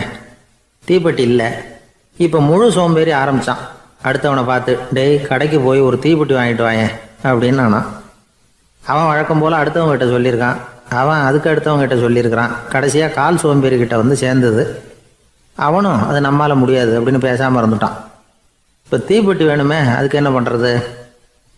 அவங்களுக்குள்ளே பேசி ஒரு முடிவுக்கு வந்தாங்களாம். அதாவது யார் முதல்ல வாயை திறந்து பேசுகிறாங்களோ அவங்க தான் தீப்பெட்டி வாங்கிறதுக்கு போகணும் அப்படின்னு. அவ்வளவுதான். உடனே 4 பேரும் வாயை கெட்டியாக மூடிக்கிட்டு படுத்துக்கிட்டாங்க. அவங்க சமையல் பண்ணி சாப்பிட்டாங்களா என்ன அப்படிங்கிறது அர்ச்சகருக்கு தெரியல. சரி பார்த்துட்டு வரலாமேன்னு வந்தார். வந்து பார்க்குறாரு, இவங்க 4 பேரும் அசையாமல் படுத்து கிடக்குறாங்க. அர்ச்சகர் பயந்துட்டார். ஒருவேளை பசி தாங்காமல் செத்து போட்டாங்களோ அப்படிங்கிற பயம், அல்லது நாம் கொடுத்த உணவுப் பொருளில் ஏதாவது விஷம் கலந்துருக்குமோ அப்படின்னும் பயந்தார். அப்படின்னா நம்ம மேலே பழி வந்துருமே அப்படின்னு நினச்சி நடுங்க ஆரம்பிச்சுட்டார். அப்புறம் அவரும் ஒரு முடிவுக்கு வந்தாராம். கோவிலுக்கு பக்கத்துலேயே ஒரு பெரிய குழி இருந்தது. அதில் ஒவ்வொருத்தரையா இழுத்துக்கிட்டு போய் போட்டார். கொஞ்சம் மண்ணை தள்ளினார். காலால் மிதித்தார். அவர் மிதித்த மிதி ஒருத்தன் அடி வயத்தில் போட்டுவிட்டுது. அவன் உடனே வலி தாங்காமல் ஐயோ அம்மான்னு அலறினான். உடனே நடந்தது என்ன தெரியுமா? மற்ற 3 பேரும் துள்ளி எழுந்திரிச்சாங்களாம். அவனை பார்த்து நீ தாண்டா தீப்பெட்டி வாங்க போகணும், நீ தாண்டா வாங்க போகணும், நீ தான் சத்தம் போட்ட அப்படின்னு சொல்லி ஆரம்பிச்சிட்டாங்களாம். அர்ச்சகர் பார்த்தார். இது பேய் மாதிரி தெரியுதுன்னு நினச்சிக்கிட்டு ஒரே ஓட்டமாக ஓடி போட்டாராம். கிராமப்புறங்களில் இப்படி ஒரு கதையை சொல்கிறது உண்டு. சோம்பல்ங்கிறது நம்ம முன்னேற்றத்துக்கு பெரிய தடை அப்படிங்கிறத நாம் புரிஞ்சுக்கணும். அதுதான் இந்த கதை சொல்கிற நீதி. ஒரு பள்ளிக்கூடத்தில் ஒரு புதுமையான போட்டி நடந்துதான். அதாவது சோம்பேறித்தனத்துக்கு பரிசு. அதில் 2வது பரிசு யாருக்குன்னு அறிவிச்சாங்க. ஒரு பையன் எழுந்திரிச்சு மெதுவாக நடந்து போய் பரிசை வாங்கிட்டான். அடுத்தது முதல் பரிசு யாருக்கு அப்படின்னு அறிவிச்சாங்களாம். அவன் கடைசி வரிசையிலேருந்து கத்தனானான், ஐயா அதையும் அந்த பையன் மூலமாகவே கொடுத்து அனுப்பி வச்சுருங்க, இங்கே வந்தது நான் வாங்கிக்கிறேன் அப்படின்னு நானா. ஐயா உங்கள் பேரை தொடர்ந்து தினம் கேட்டுக்கிட்டு இருக்கிறேன் அப்படின்னார் ஒருத்தர். தொடர்ந்து கேட்குறீங்களே, உங்களுக்கு காது வலிக்கலையா அப்படின்னு கேட்டோம். பேசுகிற உங்களுக்கே வாய் வலிக்கல அப்படிங்கிறப்போ கேட்குற எங்களுக்கு எப்படி காது வலிக்கும் அப்படின்னார். நம்ம உடம்புல ஒரு அதிசயம் என்ன தெரியுமா? ரொம்ப நேரம் நாம் நடக்கிறோம்னு வச்சுக்கோங்க, கால் வலிக்கும். ரொம்ப நேரம் வேலை செஞ்சால் கை வலிக்கும், உடம்பு வலிக்கும். ரொம்ப நேரம் பார்த்துக்கிட்டே இருந்தால் கண்ணு வலிக்கும். ரொம்ப நேரம் பேசிக்கிட்டே இருந்தால் வாய் கூட வலிக்கும். ஆனால் ரொம்ப நேரம் கேட்டுக்கிட்டே இருக்கிறதுனால காது வலிக்கிறது இல்லை. அதனால் கேட்கறதுக்கு முக்கியத்துவம் கொடுத்தாங்க நம்ம பெரியவங்க. திருவள்ளுவர் தேவையில்லாமல் வார்த்தைகளை உபயோகப்படுத்த மாட்டார். ஒரு திருக்குறள்னு எடுத்துக்கிட்டாவே அதில் மொத்தம் 7 வார்த்தைகள், அவ்வளவுதான். அப்படி 7 வார்த்தைகள் மட்டுமே உள்ள ஒரு திருக்குறளில் வள்ளுவர் ஒரே வார்த்தையை 5 தடவை உபயோகப்படுத்தியிருக்கிறார், திரும்ப திரும்ப பயன்படுத்தியிருக்கிறார். அப்படின்னா அதை எந்த அளவுக்கு வலியுறுத்தி சொல்றார் அப்படிங்கிறத நாம் புரிஞ்சுக்கணும். அது என்ன குறள்? செல்வத்துள் செல்வம் செவிச்செல்வம், அச்செல்வம் செல்வத்துள் எல்லாம் தலை. செவிச்செல்வம்ங்கிறது அவ்வளவு முக்கியமானது. கற்றலின் கேட்டல் நன்று. அதிகம் கேட்கணுங்கிறதுக்காகத்தான் எவ்வளவு கேட்டாலும் காது வலிக்கிறது இல்லை. குறைச்சலாக பேசணும், அதிகமாக கேட்கணும். இன்னொரு விஷயம் கவனிங்க, நம்ம உடம்புல கண்ணுக்கு மூடி இருக்குது, எதையாவது நாம் பார்க்க விரும்பலைன்னா உடனே கண்ணை மூடிக்கலாம். நம்ம வாய்க்கு மூடி இருக்குது, பேச விருப்பம் இல்லையா, வாயை மூடிக்கலாம். மூக்குக்கு கூட மூடிக்கிற வசதி இருக்குது, எதையாவது முகர விருப்பம் இல்லையா, மூச்சை அடக்கிக்கலாம். ஆனால் பாருங்கள், காதுக்கு மூடி கிடையாது, அதை கையால் தான் மூட முடியும். யார் என்ன சொன்னாலும் அது நல்லதோ கெட்டதோ காதில் விழுந்துக்கிட்டு தான் இருக்கும். அறிவு தான் நல்ல விஷயங்களை எடுத்துக்கிட்டு கெட்ட விஷயங்களை விட்டுடணும். நல்ல கருத்துக்கள் நம்ம காதில் நிறைய விழுந்துக்கிட்டே இருக்கணும். அதை கேட்டு நாம் நல்லபடியாக வாழணுங்கிறது தான் படைப்பின் விருப்பம். ஆன்மீகவாதிகள் கூட ஒன்று சொல்லுவாங்க, அதாவது ஆன்மீக பாதையில் நீங்கள் முன்னேறணும்னா முதல்ல சிரவணம் செய்யணும்பாங்க. அதாவது பெரியவங்க சொல்கிற நல்ல கருத்துக்களை கேட்கணும் அப்படின்னு அதுக்கு அர்த்தம். அதனால் யார் நல்ல கருத்துக்களை சொன்னாலும் அதை காது கொடுத்து கேளுங்க. இவ்வளவு கருத்துக்களையும் நம்ம நேயர் ஒருத்தர்கிட்ட சொல்லிகிட்டு இருந்தோம். அவரும் சரி சரின்னு தலையாடிக்கிட்டே இருந்தார். அப்புறம் சொன்னார், நீங்கள் சொல்கிறது சரிதான் சார், காதுக்கு மூடி இல்லைங்கிறது ரொம்ப சரி. அதனால தான் உங்கள் தகவல் கூட நாங்கள் விரும்புகிறோமோ இல்லையோ தினம் காதில் விழுந்துக்கிட்டு இருக்குது அப்படின்னார். எங்களுக்கு ரொம்ப பெருமையாக இருந்தது. அப்படியா அப்படின்னோம். ஆனாலும் என்ன மாதிரி சில பேர் நீங்கள் தகவல் சொல்கிற சமயத்தில் காதில் மூடி இல்லையேன்னு சொல்லி கவலைப்படுறதில்ல சார் அப்படின்னார். ஏன்னு கேட்டோம். காதை மூடுறதுக்கு தானே வசதி இல்லை, ரேடியோவை மூடுறதுக்கு வசதி இருக்குதுல்ல, அதனால் டக்குன்னு அதை மூடி வச்சுருவோம் அப்படின்னார். ஒரு திருடன் ஒரு வீட்டில் போய் திருடணும்னு திட்டம் போட்டான். இருட்டுனதும் போய் திருடணும். ஆனால் ராத்திரி ஆனால் வாசல் கதவை சாத்தி உள்பக்கம் தாழ்பால் போட்டுருவாங்களே, என்ன பண்ணுறது, எப்படி வீட்டுக்குள்ளே போகிறது? இவன் யோசனை பண்ண ஒரு முடிவுக்கு வந்தான். சரி, பகல் நேரத்திலே யாருக்கும் தெரியாமல் அந்த வீட்டுக்குள்ளே நுழைஞ்சிருவோம், அங்கே போய் எங்கேயாவது ஒளிஞ்சிக்குவோம், இருட்டுற வரைக்கும் பேசாமல் இருப்போம். ராத்திரி எல்லாரும் தூங்கினதுக்கு அப்புறம் நைஸா போய் பீரோவை திறந்து இருக்கிறது பூரா எடுத்துக்கிட்டு ஓடியாந்துடலாம் அப்படின்னு திட்டம் போட்டான். அதே மாதிரி ஒரு நாள் மத்தியானத்துக்கு மேலே அந்த வீட்டுக்காரன் எங்கேயோ வெளியில் புறப்பட்டு போனான். வீட்டுக்கார அம்மா அடுப்பங்கரையில் என்னமோ சமைச்சிக்கிட்டு இருந்தாங்க. திருடன் பார்த்தான், இதுதான் சமயம்னு அந்த வீட்டுக்குள்ள மெதுவாக நுழைஞ்சிட்டான். எங்கே ஒளியலாம்னு பார்த்தா வலது பக்கம் ஒரு ரூம் இருந்தது. அங்கே போனான். அங்கே ஒரு படுக்கை அறை, அங்கே ஒரு பெரிய கட்டில் இருந்தது. அதுக்கு அடியில் போய் பதுங்கிட்டான். இருட்டுனது நம்ம வேலையை ஆரம்பிக்கலாம், அது வரைக்கும் பொறுமையாக இருக்கணும் அப்படின்னு சொல்லி பேசாமல் வாயை மூடிட்டு கம்முன்னு இருக்கிறான். ரொம்ப நேரம் கழிச்சு வெளியில் போயிருந்த வீட்டுக்காரன் திரும்பி வந்தான், சாப்பிட்டான், லைட்டை நிறுத்தி விட்டு படுத்துட்டான். அந்த அம்மாவும் வேலையெல்லாம் முடிச்சுட்டு வந்து படுத்துட்டாங்க. நடு ராத்திரி, விடி விளக்கு லேசா எரிஞ்சுக்கிட்டு இருக்கு. வீட்டுக்காரன் லேசா கண்ணை முழிச்சான். கட்லுக்கு நேரா எதிரில் ஒரு கண்ணாடி. அதுல பாக்குறான், கட்லுக்கு கீழே ஒரு திருடன் ஒளிஞ்சு இருக்கிறது தெரிஞ்சு போச்சு. உடனே அவன் திருடன் திருடன்னு சத்தம் போடல, யோசனை பண்ணான். மேஜையில இருக்கிற கத்தி எடுத்து கையில வச்சுக்குவோமா அப்படின்னு யோசனை பண்ணான். இந்த சந்தர்ப்பத்துல கத்தியை உபயோகப்படுத்துறதை விட புத்தியை உபயோகப்படுத்துறது தான் சாமர்த்தியம் அப்படின்னு நினைச்சான். உடனே அது பிரகாரம் செயல்பட ஆரம்பிச்சிட்டான். என்ன பண்ணான் தெரியுமா? எதையும் வெளியில காட்டிக்காம ரொம்ப சர்வசாதாரணமா தன்னுடைய மனைவி கிட்ட பேச ஆரம்பிச்சான். மனைவியும் புத்திசாலி, அதனால அவங்களுக்கு தெரியும். அவங்களும் வீட்டுக்காரர் கேட்ட கேள்விக்கு பொருத்தமா பதில் சொல்ல ஆரம்பிச்சாங்க. இவன் கேட்டான், இத பாரு, நமக்கு குழந்தை பிறந்தா அதுக்கு கிருஷ்ணமூர்த்தின்னு தான் பேர் வைக்கணும் அப்படின்னா. அதெல்லாம் முடியாது. ஆம்பளை பிள்ளையா இருந்தா ஏகாம்பரம், பொம்பளை பிள்ளையா இருந்தா பங்கஜவல்லி, இதுதான் அவங்க மாமனார் மாமியார் பேர், அதான் வைக்கணும் அப்படின்னாங்க அந்த அம்மா. அதெல்லாம் முடியாது, நான் முடிவு பண்ணிவிட்டேன் கிருஷ்ணமூர்த்தின்னு கத்தனா அவன். இல்ல ஏகாம்பரம் பங்கஜவல்லின்றது இந்த அம்மா. வாதம் முத்தி போச்சு. கிருஷ்ணமூர்த்தி கிருஷ்ணமூர்த்தி கிருஷ்ணமூர்த்தின்னா அவன், ஏகாம்பரம் பங்கஜவல்லி ஏகாம்பரம் பங்கஜவல்லின்னு இவங்க கத்துறாங்க. ஒரே சத்தமா போச்சு. இத கேட்டதும் பக்கத்து வீட்டுல இருந்தவங்க, எழுத்த வீட்டுல இருந்தவங்க எல்லாம் எழுந்திரிச்சு ஓடி வந்து இவங்க வீட்டு கதவை தட்ட ஆரம்பிச்சிட்டாங்க. தடன்னு இவன் சாவகாசமா எழுந்திரிச்சு போய் கதவை திறந்தான். என்னங்க இந்த ராத்திரி வேலையில எங்களை எல்லாம் ஏன் கூப்பிட்டீங்க, யாருக்கு என்னாச்சு அப்படின்னு கேட்டாங்க. கேட்டது யாருன்னா பக்கத்து வீட்டு கிருஷ்ணமூர்த்தி, எழுத்த வீட்டு ஏகாம்பரம் பங்கஜவல்லி எல்லாரும். அடடே, உங்களை கூப்பிடலீங்க, குழந்தைக்கு பேர் வைக்கிறது சம்பந்தமா எங்களுக்குள்ள சண்டை வந்துட்டுது, அதுதான் விஷயம். வேணும்னா இதான் கட்டிலுக்கு அடியில ஒளிஞ்சிட்டு இருக்கிறானே ஒருத்தன், அவனை கூட கேட்டு பாருங்க, அவன் தான் இதுக்கு சாட்சி அப்படிங்கிறான் அந்த ஆளு. உடனே எல்லாரும் விஷயத்த புரிஞ்சுக்கிட்டு திருடனை பிடிச்சி போலீஸ்ல ஒப்படைச்சிட்டாங்களாம். நெருக்கடியான நேரங்கள்ல பதறாம புத்திசாலித்தனமா செயல்படணுங்கிறத தெரிஞ்சுக்கிறதுக்காக இந்த கதை. புத்திசாலித்தனமா செயல்படுற ஒரு குடும்ப தலைவி இருக்காங்க. அவங்க என்ன செய்வாங்க தெரியுமா, எல்லாரும் ராத்திரி ஆனா வீட்டை உள்பக்கமா பூட்டி விட்டு தானே படுப்பாங்க. ஆனா அந்த அம்மா என்ன பண்ணுவாங்கன்னா வீட்டை வெளிப்பக்கமா ஒரு பூட்டு போட்டு பூட்டி விடுவாங்க. எழுத்த வீட்டுக்காரங்க கிட்ட சொல்லி தினமும் இப்படி பூட்டி விட சொல்றது பழக்கம். ஏங்க அப்படி செய்யறீங்க, திருடன் சுலபமா உள்ளே வந்துடக்கூடாதுங்கிறதுக்காகவா அப்படின்னு கேட்டாங்க. இல்லைங்க, சுலபமா வெளியில போயிடக்கூடாதுங்கிறதுக்காக அப்படின்னாங்க. என்னங்க சொல்றீங்க அப்படின்னு கேட்டாங்க. ஆமாங்க, இவருக்கு அந்த பழக்கம் உண்டு அப்படின்னு தன்னுடைய வீட்டுக்காரரை காட்டினாங்க. பக்கத்து வீடுகள் பத்திரமா இருக்கணுங்கிறதுக்காக தன்னுடைய வீட்டை பூட்டி வைக்கிறது ஒரு பெரிய விஷயம் தானே. நடந்து போய்கிட்டு இருந்தார். அவர் தோள்ல ஒரு பெரிய துணி மூட்டை, அதை சுமந்துக்கிட்டு கடத்தெருவை நோக்கி அவர் போய்கிட்டு இருக்கிறார். வழியில அவரை சந்திச்சார் உமர். அவர் கேட்டார், கலீஃபா அவர்களே எங்க புறப்பட்டுட்டீங்க அப்படின்னு கேட்டார். கலீஃபான்னா ஆட்சித்தலைவர்னு அர்த்தம். இதுக்கு அவர் சொன்னார், நான் துணி வணிகம் செய்யறவன், அதனால துணி வியாபாரம் செய்யறதுக்காக போயிட்டு இருக்கிறேன்னார். நீங்க இப்போ இந்த நாட்டுக்கு ஆட்சி தலைவர், ஆட்சி பொறுப்புல இருக்கிறீங்க, நீங்க வியாபாரம் செய்ய போட்டா அரசு பணிகளை செய்யறது யாரு அப்படின்னு கேட்டார் அவர். நான் அரசு பணிகளை மட்டுமே செஞ்சுக்கிட்டு இருந்தா என் குடும்பத்தை காப்பாத்துறது யாரு அப்படின்னு கேட்டார் அவர். இப்படி கேட்டவர் யார் தெரியுமா, அவர் தான் அபூபக்கர், இறை தூதர் முகமது அவர்களுக்கு பிறகு கலீஃபாவாக தேர்ந்தெடுக்கப்பட்டவர். அப்போலாம் ஆட்சி தலைவர்களுக்கு சம்பளம்னு எதுவும் கிடையாது. இந்த பிரச்சனையை எப்படி தீர்க்கிறதுன்னு யோசனை பண்ணார் உமர். அபு உபைதா அவர்கள்கிட்ட அழைச்சிட்டு போனார். அவர் யாருன்னா, அவர் தான் பொது நிதி கருவூலத்தின் பொறுப்பாளர். அவர்கிட்ட பிரச்சனையை சொன்னார்.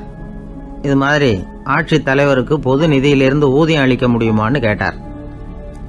பொது நிதி விதிகளின்படி அதுக்கு சாத்தியம் இல்லைன்னு சொல்லிவிட்டாரு அவரு. சரி, வேற ஏதாவது வழி இருக்குதான்னு கேட்டார் உமர்.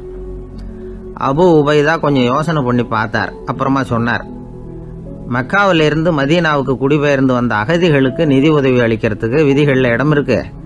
அப்படி பார்த்தா அபூபக்கரும் அகதி தானே, அதனால எல்லா அகதிகளுக்கும் கொடுக்கறது மாதிரியே அவருக்கும் ஒரு தொகை அளிக்கலாம்னார். கலீஃபா அபூபக்கருக்கு இந்த அகதி உதவி தொகையைத்தான் கொடுத்துட்டு வந்தாங்களாம். குடும்ப செலவுக்கு அது போதுமானதா இல்லை. இருந்தாலும் கலீஃபாங்கிறதுக்காக மற்ற அகதிகளை விட அதிகமாக தொகையை பெற அவர் விரும்பல.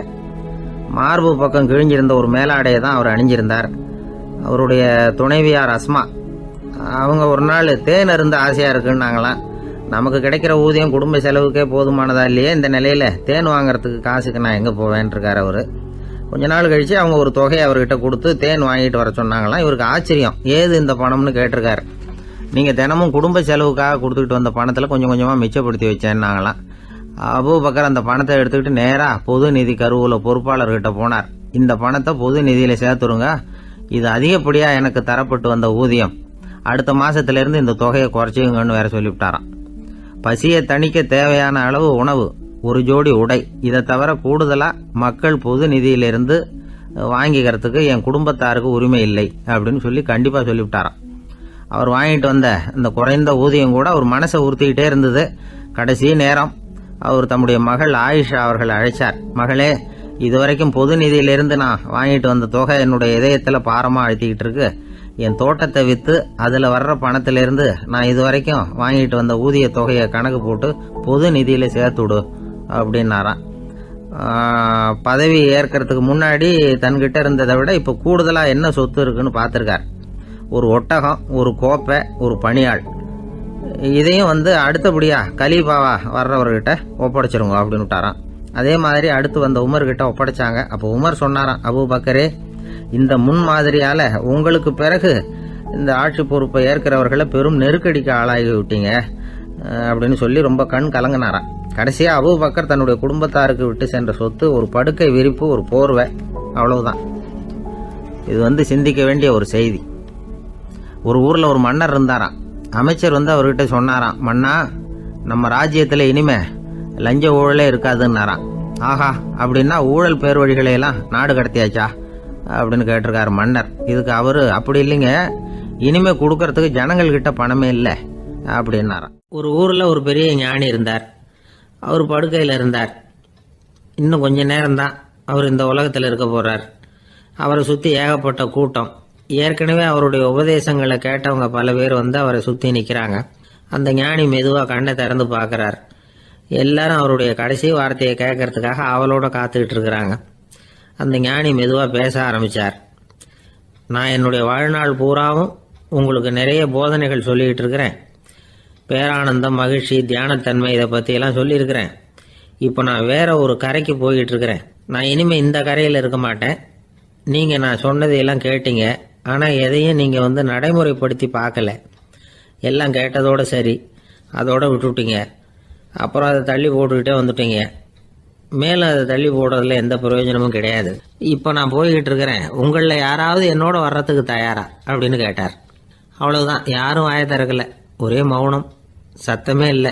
ஒருத்தர் பார்த்துக்கிட்டே நிற்கிறாங்க. அந்த கூட்டத்தில் ஒரு ஆள் அந்த ஞானி கூடவே 40 வருஷத்துக்கு மேலே இருந்திருக்கிறான். அவனும் வாயை திறக்காம இன்னொருத்தன் முகத்தை பார்த்துக்கிட்டே நிற்கிறான். இந்த சமயத்தில் பின்னாடி நின்றுகிட்டு இருந்த ஒருத்தன் கையை தூக்கினான். ஞானி அவனை பார்த்தார்.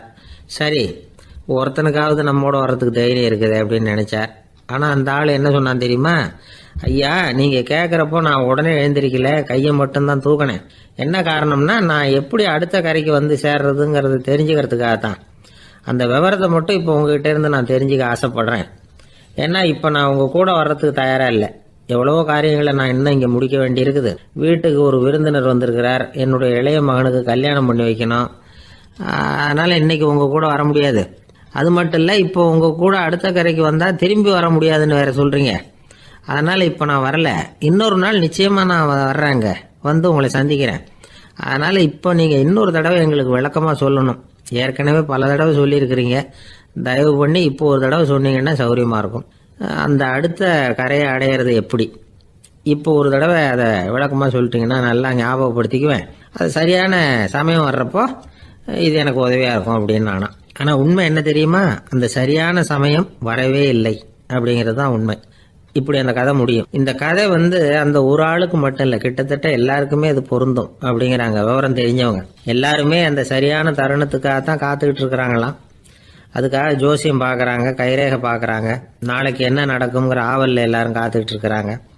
ஆனால் அந்த ஒரு நாள் ஒருபோதும் வரப்போகிறதில்ல. நீங்கள் தள்ளி போடுறதுக்காக பல அர்த்தமில்லாத காரணங்களை தேடுறீங்க அப்படிங்கிறார் ஒரு ஞானி. காத்திருக்கிறதுலேயே நம்ம காலம் ஓடி போயிடுது. ஏன்னா இன்னைக்கு நாம் சிந்திக்கிறது நாளைக்கு நாம் சிந்திக்கிறது இல்லை. ஒவ்வொரு நாளும் ஒவ்வொரு மாதிரி போயிடுது. நாளைக்கு மறுநாளை பற்றியே சிந்திக்கிறோம். இப்படியே அது பாட்டுக்கு போயிடும். கரையை தொட்டு பார்க்குறது எப்போ, இதுதான் கேள்வி. நமக்கு வேண்டியப்பட்ட ஒருத்தர் ஒரு ரயில்வே பிளாட்ஃபாரத்தில் நின்றுட்டு இருக்கிறார். அங்கே இருக்கிறவங்க கிட்ட கேட்குறாராம், விசாரிக்கிறார். ஏங்க கிழக்க போகிற ரயில் போயிட்டுதுங்களான்னாராம். போயிட்டுதுன்னு இருக்கிறாங்க. கொஞ்ச நேரம் கழிச்சு, ஏங்க மேற்க போகிற ரயில் போயிட்டுதுங்களான்னு கேட்டிருக்காரு. போயிட்டுதுங்களான் இருக்காங்க. அப்புறம் கொஞ்ச நேரம் கழிச்சு மறுபடியும், ஏங்க 10:30 மணி வண்டி போயிட்டுதான்னு கேட்டிருக்காரு. தொடர்ந்து காலையிலேருந்து சாயந்தரம் வரைக்கும் இப்படி ஒரே இடத்துல நின்றுட்டு கேட்டுக்கிட்டே இருக்கிறார். இதை பார்த்துக்கிட்டு இருந்த ஒருத்தர் அவர்கிட்ட ஏங்க நீங்கள் எங்கே போகணும் அப்படின்னு கேட்டாராம். இவர் மெதுவாக சொன்னாராம், இந்த ரயில்வே லைனை தாண்டி அந்த பக்கம் போகணும் அப்படின்னு. அங்க ஒரு முனிவர் இருந்தார். சுவாமி, என்ன ஆசீர்வாதம் பண்ணுங்க, எனக்கு ஏதாவது புத்தி சொல்லுங்க அப்படின்னா அவர் ஆசீர்வாதம் பண்ணார். அதுக்கப்புறம் சொன்னார், மகனே, நீ எந்த காரியத்தை செஞ்சாலும் செய்யறதுக்கு முன்னாடி ஒரு தடவை அதனால ஏற்படக்கூடிய விளைவுகளை நல்லா யோசிக்கணும். உன் மனசுக்கு அது சரின்னு தெரிஞ்சா மட்டும் அதை செய்யணும் அப்படின்னார். அரசன் அவர் சொன்னதை அப்படியே மனசுல வாங்கிக்கிட்டான். அவர் காலடியில விழுந்து வணங்கினான். 100 பொற்காசுகளை அவர் காலடியில வச்சுட்டு திரும்பணும். அமைச்சர் இதை கவனிச்சார். என்ன இது, நம்ம அரசர் இவ்வளவு ஏமாளியா இருக்கிறாரு, இந்த ஒரு சாதாரண யோசனை சொன்னதுக்கு 100 பொற்காசுகள் கொடுத்துட்டாரு. அமைச்சர் இப்படி நினைக்கிறது அவர் முகத்தை பார்த்ததுமே அரசனுக்கு புரிஞ்சுட்டுது. இருந்தாலும் அதை பத்தி ஒன்னும் கேட்டுக்கல. 2 பேரும் திரும்பி அரண்மனைக்கு வந்து சேர்ந்தாங்க. அதுக்கப்புறம் அந்த அரசன் என்ன பண்ணான் தெரியுமா? காட்டுல முனிவர் சொன்ன அந்த புத்திமதியை ஒரு கல்லுல கல்வெட்டா செதுக்கணும். தன்னுடைய அறையில எல்லாரும் கண்ணிலையும் படும்படியாக அப்படி ஒரு இடத்துல பதிச்சு எல்லாரும் பாக்குறது மாதிரி பண்ணிவிட்டான். இப்போ அந்த அமைச்சருக்கு ஆச்சரியம், என்ன இது, நம்ம மன்னருடைய அறியாமையை புரிஞ்சுக்கவே முடியலையே, இத போய் கல்லுல செதுக்கி வைக்கணுமா, பேர்பட்ட அறிவுரையாது அப்படின்னு நினைச்சார். கொஞ்ச நாள் ஆச்சு. ஒரு நாள் அந்த மன்னருக்கு கடுமையான வயிற்று வலி. உடனே அரண்மனை வைத்தியரை கூப்பிட்டார். அவர் வந்து சேர்ந்தார். மன்னரை சோதிச்சு பார்த்தார். கொஞ்ச நேரம் இப்படியே படுத்துருங்க, நான் எங்க வீட்டுக்கு போய் இதுக்கு பொருத்தமா ஒரு மருந்து தயார் பண்ணிட்டு வரேன் அப்படின்னு சொல்லிட்டு ஓடினார். மருந்தோட திரும்பி அவர் வந்த சமயத்துல மன்னர் ஒரு கட்டில்ல கண்மூடி படுத்திருக்கிறார். பக்கத்துல யாரும் இல்ல. வைத்தியர் வந்தார். ஒரு சின்ன கோப்பையில கொஞ்சம் மருந்த ஊத்தினார். அப்படியே அங்க சுத்தி முத்தி பார்த்தார். ஏதோ ஒரு பொடியை வந்து அதுல கலந்தார். கலந்து எடுத்துக்கிட்டு மன்னரை நெருங்கினார். கொஞ்சம் யோசனை பண்ணார். அப்புறம் திரும்பி போனாரு. கையில இருந்த மருந்தை அப்படியே கீழே கொட்டிட்டு வந்தார். அந்த கோப்பையை நல்லா கழுவி சுத்தம் பண்ணி விட்டு மறுபடியும் கொஞ்சம் மருந்தை ஊத்திட்டு வந்தார். அதுக்கப்புறம் மன்னா அப்படின்னு சொல்லி மெதுவா கூப்பிட்டாரு. இவர் எழுந்திருச்சார். அப்புறம் இவரு சொன்னார், மன்னர், வைத்தியரே, நான் வந்து கண்ணை மூடிக்கிட்டு இருந்தாலும் அப்பப்ப கவனிச்சுக்கிட்டு தான் இருந்தேன். முதல்ல எதையோ கலந்தீங்க, அப்புறம் அதை கொட்டிக்கிட்டு வேற என்ன விஷயம், உண்மையை சொல்லுங்க அப்படின்னு மிரட்டினார். வைத்தியர் மிரண்டு போட்டார். அப்படின்னு மன்னருடைய காலில் விழுந்தாரு. அதுக்கப்புறம் உண்மையை சொன்னார். மகாராஜா, உங்களுடைய படை தளபதி உங்களை கொல்றதுக்காக சதி பண்ணார். விஷம் கலந்து கொடுக்கும்படியாக சொன்னார். வெகுமதி நிறைய தர்றேன்னார். நானும் சரின்னு சொல்லிவிட்டு இங்க வந்தேன். அவர் கொடுத்த விஷப்புடிய மருந்துல கலந்தேன். எடுத்துக்கிட்டு உங்ககிட்ட வந்தப்போ எதிரில நீங்க வச்சிருக்கிற அந்த கல்வெட்டு வாசகம் கண்ணுல போட்டது. எந்த காரியத்தை செஞ்சாலும் அதோட விளைவுகளை பத்தி யோசிக்க சொல்லிச்சு அந்த வாசகம். யோசனை பண்ணுனேன், என் உயிருக்கே ஆபத்துங்கிறத புரிஞ்சுக்கிட்டேன். உடனே திரும்பி போய் அதை கொட்டி கழுவி விட்டு வேற நல்ல மருந்தா ஊத்திக்கிட்டு வர்றேன் அப்படின்னார். இப்ப அந்த மன்னர் அமைச்சரை கூப்பிட்டார். பாத்தீங்களா, இந்த புத்திமதிய அன்னைக்கு நீங்க அலட்சியமா நினைச்சீங்க, இன்னைக்கு அதுதான் என் உயிரை காப்பாத்தி இருக்குது அப்படின்னார். அமைச்சர் தலையை குனிஞ்சுக்கிட்டாராம். அதனால பெரியவர்கள் நமக்கு சொல்ற புத்திமதி சாதாரணமா தான் தெரியும். அதுக்காக நாம வந்து அதை அலட்சியம் பண்ணிடக்கூடாது. இந்த காலத்துல ஒருத்தன் ஒரு சாமியார் கிட்ட போனா ஒரு 1000 ரூபாய அவர் காலடியில வச்சுட்டு திரும்பி வந்தான். எதுக்கு அதுன்னு கேட்டேன். இன்னைக்கு நான் இந்த அளவுக்கு நல்லபடியா இருக்கிறதுக்கு அவர் தான் காரணம். ஏற்கனவே ஒரு தடவை இவர்கிட்ட வந்து புத்தி சொல்லுங்கன்னு கேட்டேன், மாட்டேன்னு விட்டார். அன்னைக்கு அவர் ஏதாவது எனக்கு புத்தி சொல்லி நான் அது பிரகாரம் நடந்திருந்தேன்னா இன்னைக்கு நான் வீணா போயிருப்பேன். அதுக்காக ஒரு நன்றியை தெரிவிக்கிறதுக்காக தான் இன்னைக்கு வந்தேன், இந்த காணிக்கையை செலுத்துறேன் அப்படின்னு சொல்லிவிட்டு அவன் பாட்டு தெருவில் இறங்கி நடந்து போனான். ஒருத்தர் ரொம்பவும் மகிழ்ச்சியா வந்துகிட்டு இருந்தார். என்ன விஷயம்னு விசாரிச்சேன். நான் தோத்து போயிட்டேன், அதுதான் மனசுக்கு மகிழ்ச்சியா இருக்கு அப்படின்னார். எனக்கு இது ரொம்ப ஆச்சரியமா போச்சு. இந்த உலகத்துல தோத்து போறவங்க யாரும் மகிழ்ச்சியா இருக்கிறது இல்ல. அப்படி இருக்கிறப்ப இவர் இப்படி சொல்றாரு. எங்க தோத்து போனீங்கன்னு கேட்டேன். அதுக்கப்புறம் தான் அவர் விவரமா சொன்னார். என்னோட 5 வயசு குழந்தையோட நான் விளையாடிக்கிட்டு இருந்தேன். அந்த விளையாட்டுல என் குழந்தை ஜெயிச்சுட்டுது, நான் தோத்து போயிட்டேன் அப்படின்னார் ரொம்ப உற்சாகமா. நான் யோசிச்சு பார்த்தேன். அதாவது நாம சின்ன குழந்தையா இருக்கிறப்போ எந்த விளையாட்டில் கலந்துக்கிட்டாலும் அதில் நாம தான் ஜெயிக்கணும்னு ஒரு வெறி நமக்குள்ள இருக்கும். நம்மளை எதிர்த்து விளையாடுறவர் நல்லவரா கெட்டவரா, பெரியவரா சின்னவரா அப்படிங்கிறதெல்லாம் முக்கியம் கிடையாது. அவர் தோத்து போகணும், நாம ஜெயிக்கணும், அதுதான் முக்கியம்.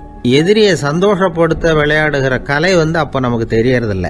வாழ்க்கையில் ஒரு பக்குவம் வந்ததுக்கு அப்புறம் வெற்றி பெறணுங்கிற மன அழுத்தம் போயிடுது. போட்டியில் ஜெயிக்கணுங்கிறத விட குழந்தையை சந்தோஷப்படுத்தணுங்கிறது முக்கியமாக போச்சு. ஜெயிக்கணுங்கிற வெறி ஓடி போட்டுது. ஒரு குழந்தையா இருந்தப்போ நம்ம வளர்ச்சிக்கு உதவிய வெறி பெரியவனானதுக்கு பிறகு நமக்கு எதிரியா மாறுது. அதை சரியான சமயத்தில் நாம் புரிஞ்சுக்கிட்டோம்னா போதும், நாம் பொழைச்சிக்கலாம். ஒவ்வொரு மனுஷனுமே வாழ்க்கையோட அடுத்த கட்ட வளர்ச்சியில் அடி எடுத்து வைக்கிற நேரத்தில் தன்கிட்ட இருந்து ஏதோ ஒரு குணத்தை அல்லது தன் குணம் இருந்த ஏதோ ஒரு உறவை நாம் இழக்கத்தான் வேண்டியிருக்குது. ஒரு கட்டம் வரைக்கும் உதவியா இருந்த குணம் அடுத்த கட்டத்துக்கு தடையா கூட மாறிடலாம். இந்த பரிமாண மாற்றத்துக்கு உள்ளாகிற ஒவ்வொருத்தரும் பிரத்யட்சமா இதை உணர்றாங்க.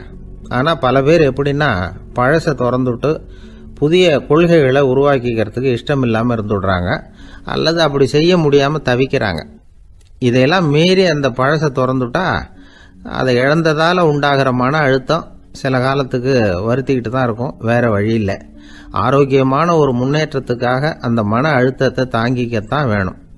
அப்படிங்கிறாரு அந்த உலக புகழ்பெற்ற மேதை ஒருத்தர், இந்த ஸ்காட் பெக் அப்படிங்கிறவர். பிறந்த நாள் முதல் இதுதான் சரி அப்படின்னு கற்பிக்கப்பட்டு வந்த ஒவ்வொரு தத்துவத்தையும் தங்களுடைய வளர்ச்சிக்கு தகுந்த மாதிரி மாற்றி அர்த்தப்படுத்தி கொள்ள முடியாமல் வாழ்க்கை சூழல்ல அப்படியே அரைப்பட்டு தூளாகிறவர்கள் தான் ரொம்ப தவிக்கிறாங்களாம். இதுதான் அவருடைய கருத்து. பெரும்பாலும் மனிதர்களுடைய நடுத்தர வயசுல, அதாவது 30 தாண்டுகிற சமயத்துல தான் இந்த தவிப்பு உண்டாவதுதான். இதை தான் மேற்கத்திய நாடுகளில் அடிக்கடி மிட் லைஃப் கிரைசிஸ் அப்படின்னு சொல்றாங்க.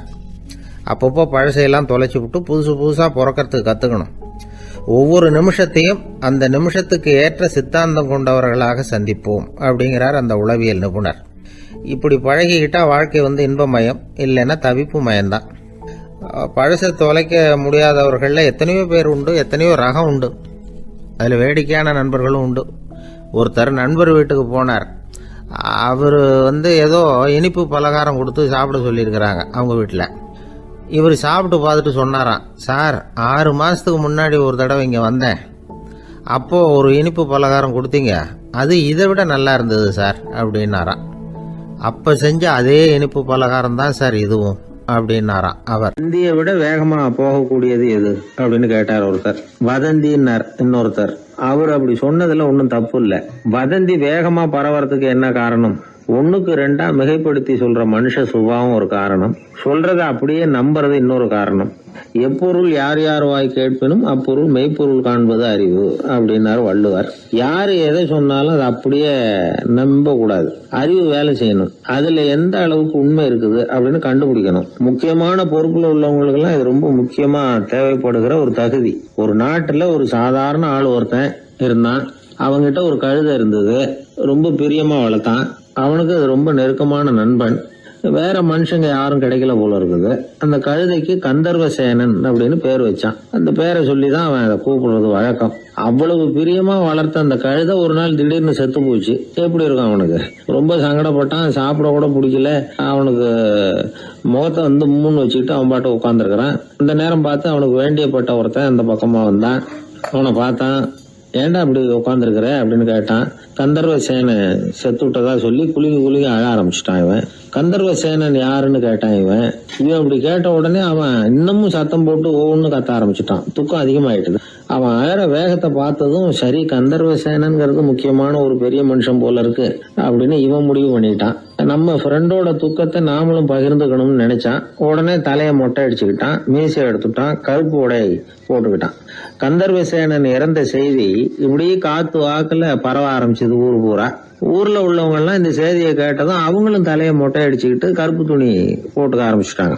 ஒரே நாள்ல நகரம் பூராவும் துக்கத்துல ஆழ்ந்து போச்சு. எங்க பார்த்தாலும் மொட்டை தலை, கருப்பு துணி. அந்த நாட்டு அமைச்சர் இதை பார்த்தார். ஜனங்கள்லாம் வருத்தமா இருக்கிறாங்களே அப்படின்னு நினைச்சு சில பேரை கூப்பிட்டு விசாரிச்சார். என்ன விஷயம் அப்படின்னு. கந்தர்வசேனன் செத்துட்டார், அதனாலதான் இப்படி துக்கம் அனுஷ்டிக்கிறோம் அப்படின்னாங்க. அவராவது கொஞ்சம் யோசனை பண்ணி பார்த்திருக்கலாம்ல. கந்தர்வசேனன்னு சொல்றீங்களே, யார் அது அப்படின்னு விசாரிக்கலாம்ல. விசாரிக்கல. மக்கள் துயரத்துல நாமளும் பங்கு எடுத்துக்கணும் அப்படின்னு தான் அவர் நினைச்சார். அவரும் உடனே மொட்டை அடிச்சுக்கிட்டு கருப்பு சட்டை போட்டு ஆரம்பிச்சுட்டார். அமைச்சர் இப்படி இருக்காருங்கிற செய்தி அரசருக்கு எட்டுச்சு. அவர் என்ன பண்ணாரு, அவரும் மொட்டை போட்டுக்கிட்டு தூக்கம் அனுஷ்டிக்க ஆரம்பிச்சுட்டார். அன்னைக்கு ராத்திரி ராஜா மொட்டை தலையோட அந்த புறத்துக்கு வர்றார், முகத்தை முன்னு வச்சுக்கிட்டு. ராணி பார்த்தாங்க. என்னங்க இது, என்ன விஷயம், உங்க துக்கத்துக்கு என்ன காரணம்னு கேட்டாங்க. ராஜா ரொம்ப கவலையோட, கந்தர்வசேனன் செத்துட்டாராம், ஜனங்கள்லாம் வருத்தத்துல இருக்கிறாங்க, அதனால நானும் அவங்களோட துக்கத்துல பங்கெடுத்துக்கிறேன், ஒரு ராஜாவோட கடமை இல்லையா அது அப்படின்னார். அது சரி, கந்தர்வசேனன் யாரு, உங்க அப்பாவா அண்ணனா, எதுக்காக தலையை மொட்டை அடிச்சிங்க அப்படின்னு கேட்டாங்க ராணி. அதுக்கப்புறம் தான் ராஜா யோசிக்க ஆரம்பிச்சார். ஆமா, அதுவும் சரிதானே, நாம என்னத்துக்கு அவசரப்பட்டு இப்படி பண்ணோம் அப்படின்னு சொல்லி நினைச்சுக்கிட்டு அதுக்கப்புறம் அமைச்சரை கூப்பிட்டார். அப்புறம் விவரம் கேட்டார். யாருங்க இது கந்தர்வசேனங்கிறது யாருன்னு கேட்டார். அவரும் அதுக்கப்புறம் தான் யோசிக்க ஆரம்பிச்சார். அவரு ஜனங்களை கூப்பிட்டு விசாரிச்சார். ஒவ்வொருத்தரா விசாரிச்சுக்கிட்டே கடைசியா அந்த ஆளுகிட்ட போய் சேர்ந்தாங்க. கந்தர்வசேனன் யாருன்னு கேட்டாங்க. என்னோட கழுதைன்னு. ராஜாவும் மந்திரியும் தலையை தொங்க போட்டுக்கிட்டாங்க. எல்லாரும் சொல்றதையும் கண்ணை மூடிட்டு நம்ப ஆரம்பிச்சா கதை இப்படிதான் போய் முடியும். இந்த காலத்துல எல்லாம் சில பேர் சொல்ற விஷயம் கப்சா மாதிரி இருக்கும், ரீல் விடுறார் அப்படின்னு நினைப்போம். ஆனா அதுலயும் உண்மை இருக்கும். ஒருத்தர் ரொம்ப பெருமையா சொன்னார், சார் 10 பேர் ஒரே குடையில வந்தோம் சார், ஒரு சொட்டு தண்ணி கூட எங்க யார் மேலயும் படல சார் அப்படின்னார். 10 பேர் ஒரே கூடையில வந்திருக்கிறாங்க, ஒரு சொட்டு தண்ணி கூட மேல படலையாம். பெருமையா சொன்னார். அது எப்படிங்கன்னு கேட்டோம். அவர் சொல்றாரு, ஏன்னா அப்ப மழையே பெய்யல சார் அப்படின்னு. வாயில கொழுப்பு இருந்தாலும் பரவாயில்ல சார், எப்படியாவது ஒரு வழியா சமாளிச்சுக்கலாம். ஆனா வயத்துல மட்டும் கொழுப்பு இருக்கக்கூடாது சார். அப்படி இருந்தா அத அலட்சியமாவும் விட்டுறக்கூடாது சார் அப்படின்னு ஒருத்தர் சொல்லிட்டு வந்தார். அதுக்கப்புறம் தான் அவர்கிட்ட பேசி பல விவரங்களை தெரிஞ்சுக்க முடிஞ்சது. சில பேர் சொல்லுவாங்க, எனக்கு தொந்தி கிடையாது சார், வேணும்னா என் வயத்தை அழுத்தி பாருங்க, கல்லு மாதிரி இருக்கும்பாங்க. வயிறு கல்லு மாதிரி இருந்தா உள்ள கொழுப்பு இல்லைன்னு நினைச்சிடக்கூடாது. வயிற்று தசைக்கு அடியில உள்ள கொழுப்பு சில வாத்தியங்கள்ல இருக்குமே நரம்பு, அது மாதிரி டைட்டா இழுத்துக்கிட்டு இருக்குன்னு அர்த்தம்.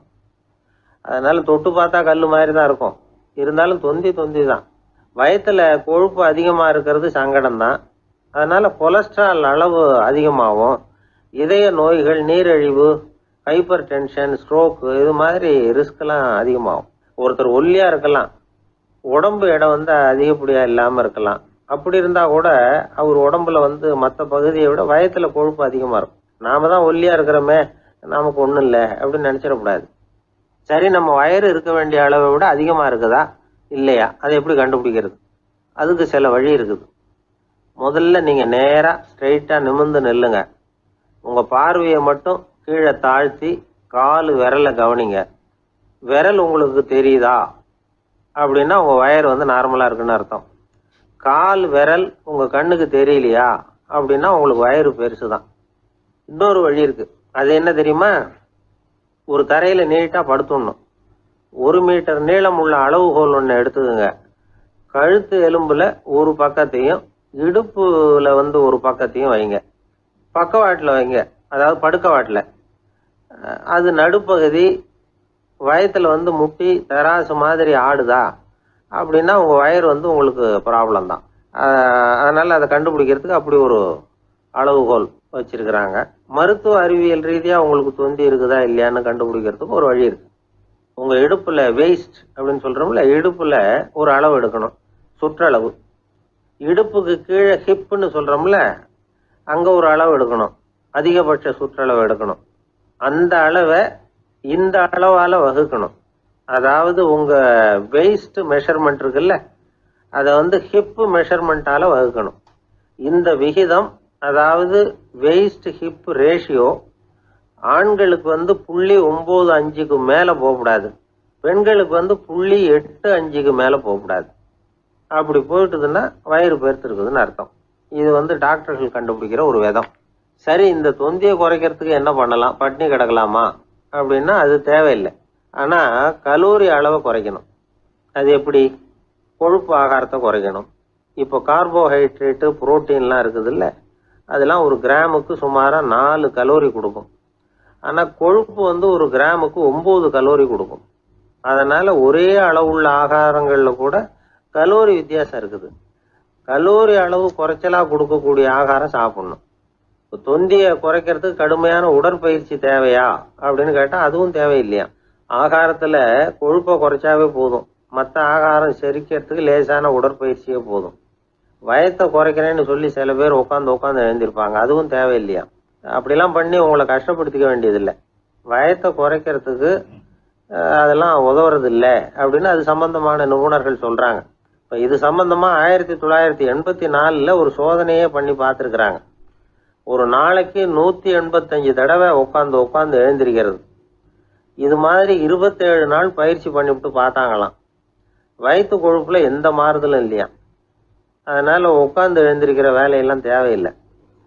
தொந்தியை குறைக்கிறதுக்கு முயற்சி பண்றவங்க தோற்றத்தை அழகாக்குறது ஒரு பக்கம் இருந்தா கூட ஆரோக்கியமான நீண்ட வாழ்வுக்கும் அவங்க அஸ்திவாரம் போடுறாங்கன்னு தான் அர்த்தம். ஒருத்தர் வந்தார், சார் எனக்கு தொந்தி இருக்கா இல்லையான்னு கண்டுபிடிக்கிறது கஷ்டமா இருக்குதுன்னார். சரி, நான் கண்டுபிடிக்கிறேன், இப்படி தரையில காலை நீட்டி ஸ்ட்ரைட்டா படுங்க அப்படின்னோம். சரின்னு படுத்துட்டார். இப்போ உங்க கண்ணை திருப்பி கால் கட்டை விரலை பாருங்க, கட்டை விரல் தெரியுதா அப்படின்னு கேட்டேன். தெரியுது சார்னார். நீங்க தெரியுதுன்னு சொல்றத நான் எப்படி நம்புறதுன்னு. அதோ தெரியுற அந்த கட்டை விரல் நுனியில ஒரு ஈ கூட உட்காந்துருக்குது பாருங்க சார் அப்படின்னார். அப்படின்னா நீங்க பாக்குறது கட்டை விரல் இல்லை சார், உங்க மூக்கு நுனி, அங்கதான் இப்ப ஈ உட்காந்துருக்குது அப்படின்னும். ஒருத்தர் வேகமா நடந்து போறாரு, கடத்தெருவில் ஒரு ஸ்வீட்டு கடையை பார்க்குறாரு. உடனே சடன் பிரேக் போட்டது மாதிரி நிற்கிறார். ஒரு ஸ்வீட் வாங்கி சாப்பிடலாமேன்னு மனசு சொல்லுது. டாக்டர் வேணாம்னு சொல்லியிருக்கிறார், உடம்புக்கு ஒத்துக்காது, அதனால் அது வேணாம்னு சொல்லுது அறிவு.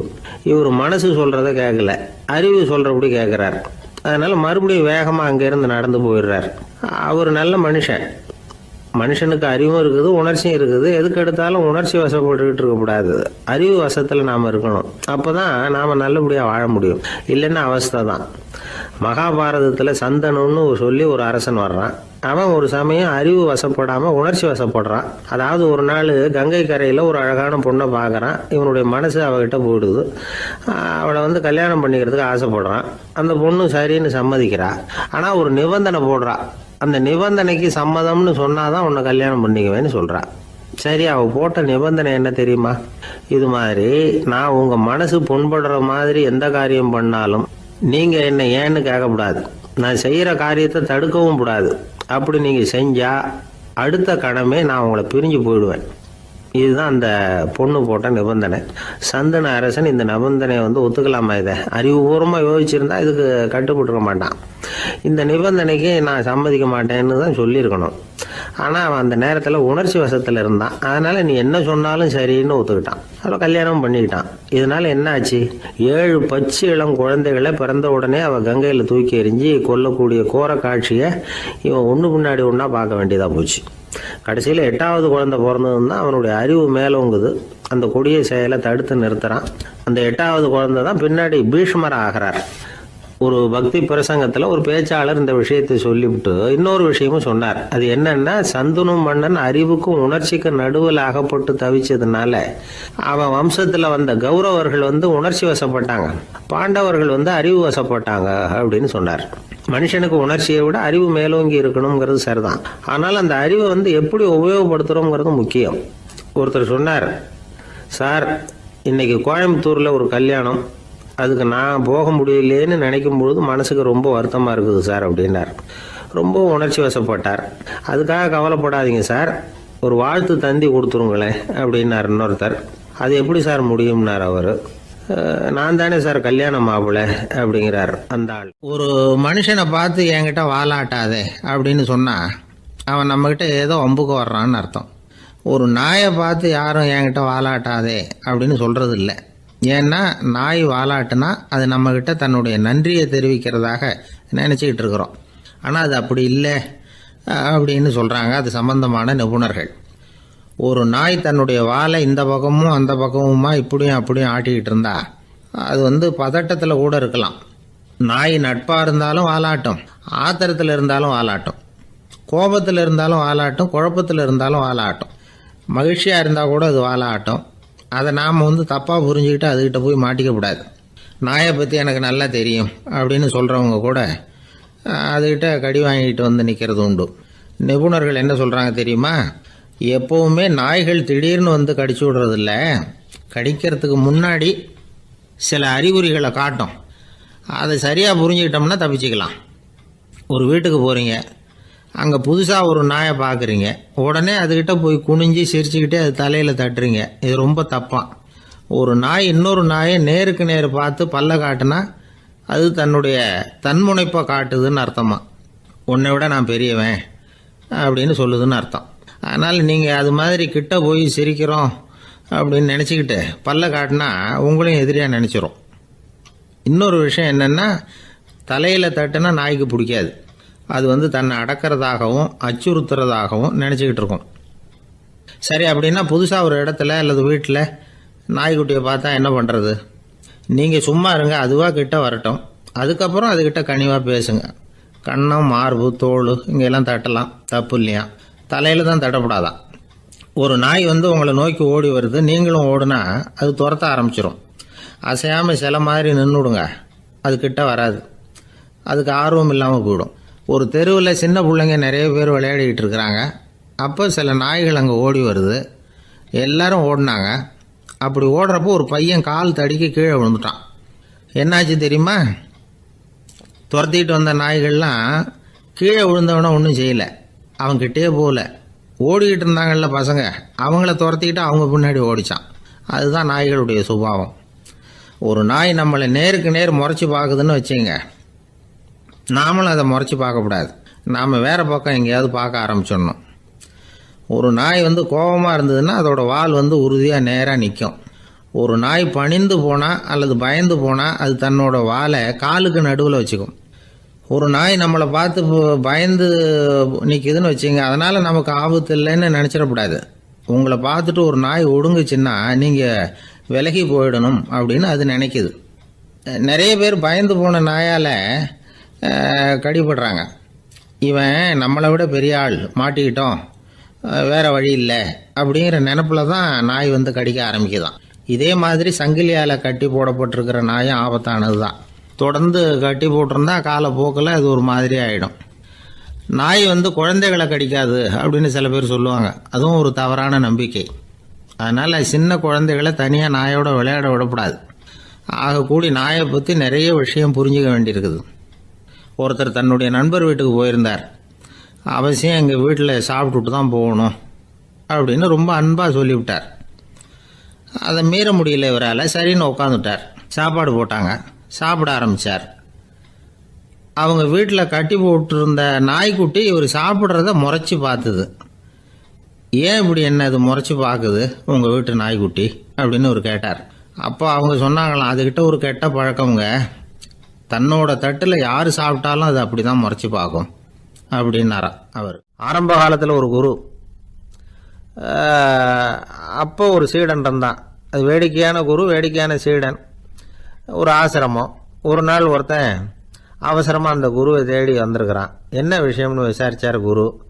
உங்கள் சீடர் என்னை அடிச்சுட்டார் அப்படின்னு புகார் பண்ணானா அந்த ஆள். குரு சீடனை கூப்பிட்டார். அடிச்சே அந்த ஆளை அப்படின்னு கேட்டாராம். ஆமான் இருக்கான் சீடன். ஏன் அடிச்சே அப்படின்னு கேட்டாராம். இந்த ஆள் உங்களை பற்றி மட்டமாக பேசிவிட்டான், என்னால் அதை தாங்கிக்க முடியல, அதனால தான் அடிச்சுட்டேன் இருக்கான். அப்படி என்ன பேசினா அப்படின்னு கேட்டாராம். உன்னுடைய குருநாதர் இப்போல்லாம் அர்த்தமில்லாமல் பேச ஆரம்பிச்சுட்டார் அப்படின்னு சொல்லிவிட்டான், அதனால தான் அடிச்சுட்டேன் அப்படின்னு நானா. அதுக்காக அடிச்சே அப்படின்னாரான். நான் அதுக்காக அடிக்கலை குருவே, இப்பெல்லாம் நீங்கள் அர்த்தமில்லாமல் பேசுகிறதாக அவன் சொல்கிறான். அப்படின்னா இதுவரைக்கும் நீங்கள் அர்த்தத்தோடு பேசினதாகத்தானே அர்த்தம், அது தப்பு தானே, அதனால தான் அடித்தேன் அப்படின்னு நானா. ஒரு பெரியவர் உட்கார்ந்துருக்கிறார். அவரை சுற்றி அவருடைய தோழர்கள் உட்கார்ந்துருக்கிறாங்க. ஏதோ ஒரு முக்கியமான செய்தியை அவர் அவங்களுக்கு சொல்லிகிட்டு இருக்கிறார். அவங்களும் ஆர்வமாக கேட்டுக்கிட்டு இருக்கிறாங்க.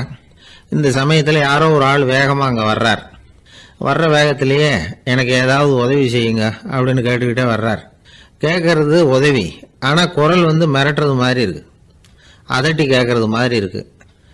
இதை கேட்டது அந்த பெரியவர் ஆத்திரப்படலை, ஆனால் அவரை சுற்றி இருந்தவங்க ஆத்திரப்பட்டாங்க. இதை பெரியவர் கவனித்தார். கொஞ்சம் அமைதியாக இருங்கன்னார்.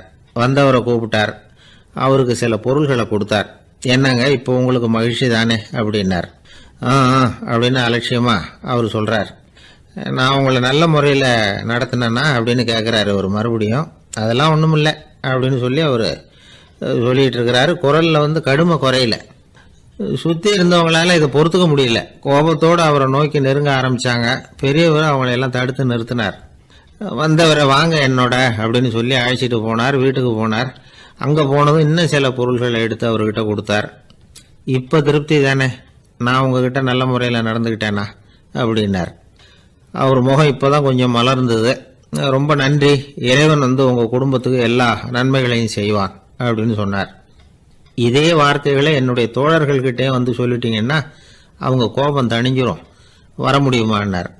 கண்டிப்பாக வர்றேன் அப்படின்னாரு. மறுநாள் காலையில் அந்த இடத்துக்கு வந்தார். அதே மாதிரி சொல்லிவிட்டு அவர் போயிட்டார். தோழர்கள்லாம் ரொம்ப வியப்போடு பெரியவரை பார்த்தாங்க. அந்த பெரியவர் தான் நபிகள் நாயகம்.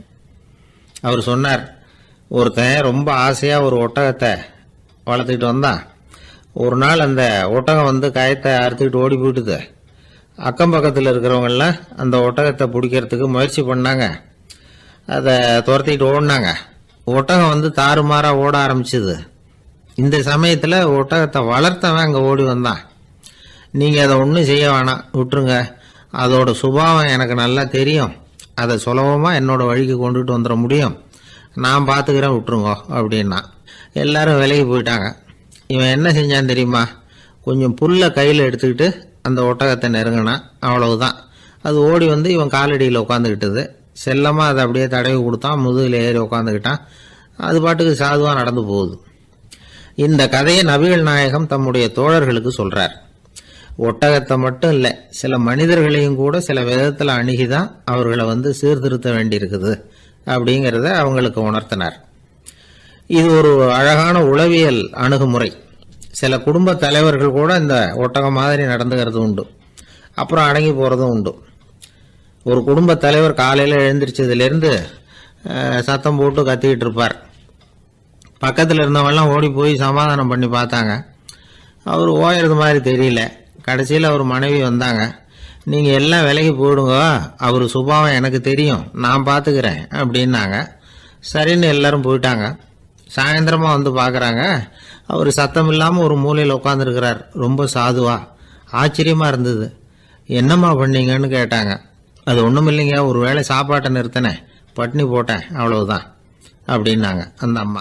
உழைப்பும் நேர்மையும் உயர்வதற்கு வழிகள். அதை விட்டுட்டு உட்கார்ந்த இடத்துல இருந்துகிட்டே உயர போகணும் அப்படின்னு ஆசைப்படக்கூடாது. பல பேர் அப்படிதான் கற்பனை பண்றாங்க. அந்த கற்பனையிலேயே பாதி வாழ்க்கை ஓடி போடுது. உழைப்புங்கிற வழியையும் நேர்மைங்கிற வழியையும் ஒதுக்கி விட்டு குறுக்கு வழியில ஓட நினைக்கிறவங்க குப்புற விழுந்துடுறாங்க. எந்த தொழிலை நாம செய்தாலும் சரி, அந்த தொழிலுக்குரிய பெருமையை நாம புரிஞ்சுக்கிட்டு அதுல ஈடுபடணும். அப்படி இல்லாம என்ன சார் பொழப்புது, இந்த தொழிலை மனுஷன் செய்வானா அப்படி புலம்பிக்கிட்டே இந்த தொழிலையே செஞ்சுக்கிட்டு இருக்கிறவங்க நம்மள பல பேர் உண்டு. செய்யும் தொழிலே தெய்வம் அப்படின்னு சொல்றாங்கல்ல, அப்படி சொல்றது எதுக்காக? அந்த அளவுக்கு அதுல ஒரு ஈடுபாடு வேணுங்கிறதுக்காகத்தான். ஒரு பெரிய மலைப்பகுதி, அந்த மலை அடிவாரத்துல ஒரு சிற்பி உட்காந்து ஒரு சிலையை வடிச்சுக்கிட்டு இருக்கிறான். கையில ஒரு சின்ன உளிய வச்சுக்கிட்டு ஒரு பெரிய கருங்கல் பாறையை கொஞ்சம் கொஞ்சமா உடைச்சுக்கிட்டு இருக்கான். ஒரு சிற்பத்தை வடிக்கிறதுங்கிறது அவ்வளவு உன்னதமான ஒரு தொழிலா? எல்லாராலையும் முடியுமா அது? அப்படி இருந்தும் அந்த சிற்பிக்கு மன நிறைவில்லை. அவன் நினைக்கிறான், இந்த கடுமையான வெயில்ல உட்கார்ந்து வேலை செய்யறது எவ்வளவு கஷ்டம். நாம ஒரு சிற்பியா இருக்கிறதுனால தானே சூரியன் கடுமையான வெப்ப கதிர்களை நம்ம மேல வீசுறான். நாமளே அந்த சூரியனா இருந்துட்டா இந்த கஷ்டம் இருக்காதே. நம்மளை கஷ்டப்படுத்துறவன் நம்மளோட வலிமை உள்ளவன், அதனால நாம அவனா மாறி விடுறதுதான் நல்லது அப்படின்னு அந்த சிற்பி யோசனை பண்ணான். அவன் எண்ணம் உடனே நிறைவேறிட்டுது. இயற்கைங்கிற மாபெரும் சக்தி அவனை ஒரு சூரியனா மாத்தி விட்டது. சிற்பி இப்போ ஒரு சூரியனா மாறினான். இனிமே இந்த உலகத்துல நம்மளை விட வலிமை உள்ளவன் வேற யாரும் கிடையாது அப்படின்னு நினைக்க ஆரம்பிச்சுட்டான். அவனுக்கு மகிழ்ச்சியா இருந்தது. அந்த மகிழ்ச்சி அதிக நேரம் நீடிக்கல. ஏன்னா கொஞ்ச நேரத்துல ஆகாயத்துல கரிய மழை மேகங்கள் அப்படியே சூழ்ந்து வந்தது. சூழ்ந்து வந்த மேகங்கள் சூரியனை மறைக்க ஆரம்பிச்சது. இப்போ சூரியனா இருந்த அந்த சிற்பி நினைச்சு பாக்குறான், என்ன இது என்னையே இந்த மேகம் மூடி மறைக்குதுன்னா அது என்னை விட பெரிய ஆளாதான் இருக்கணும்.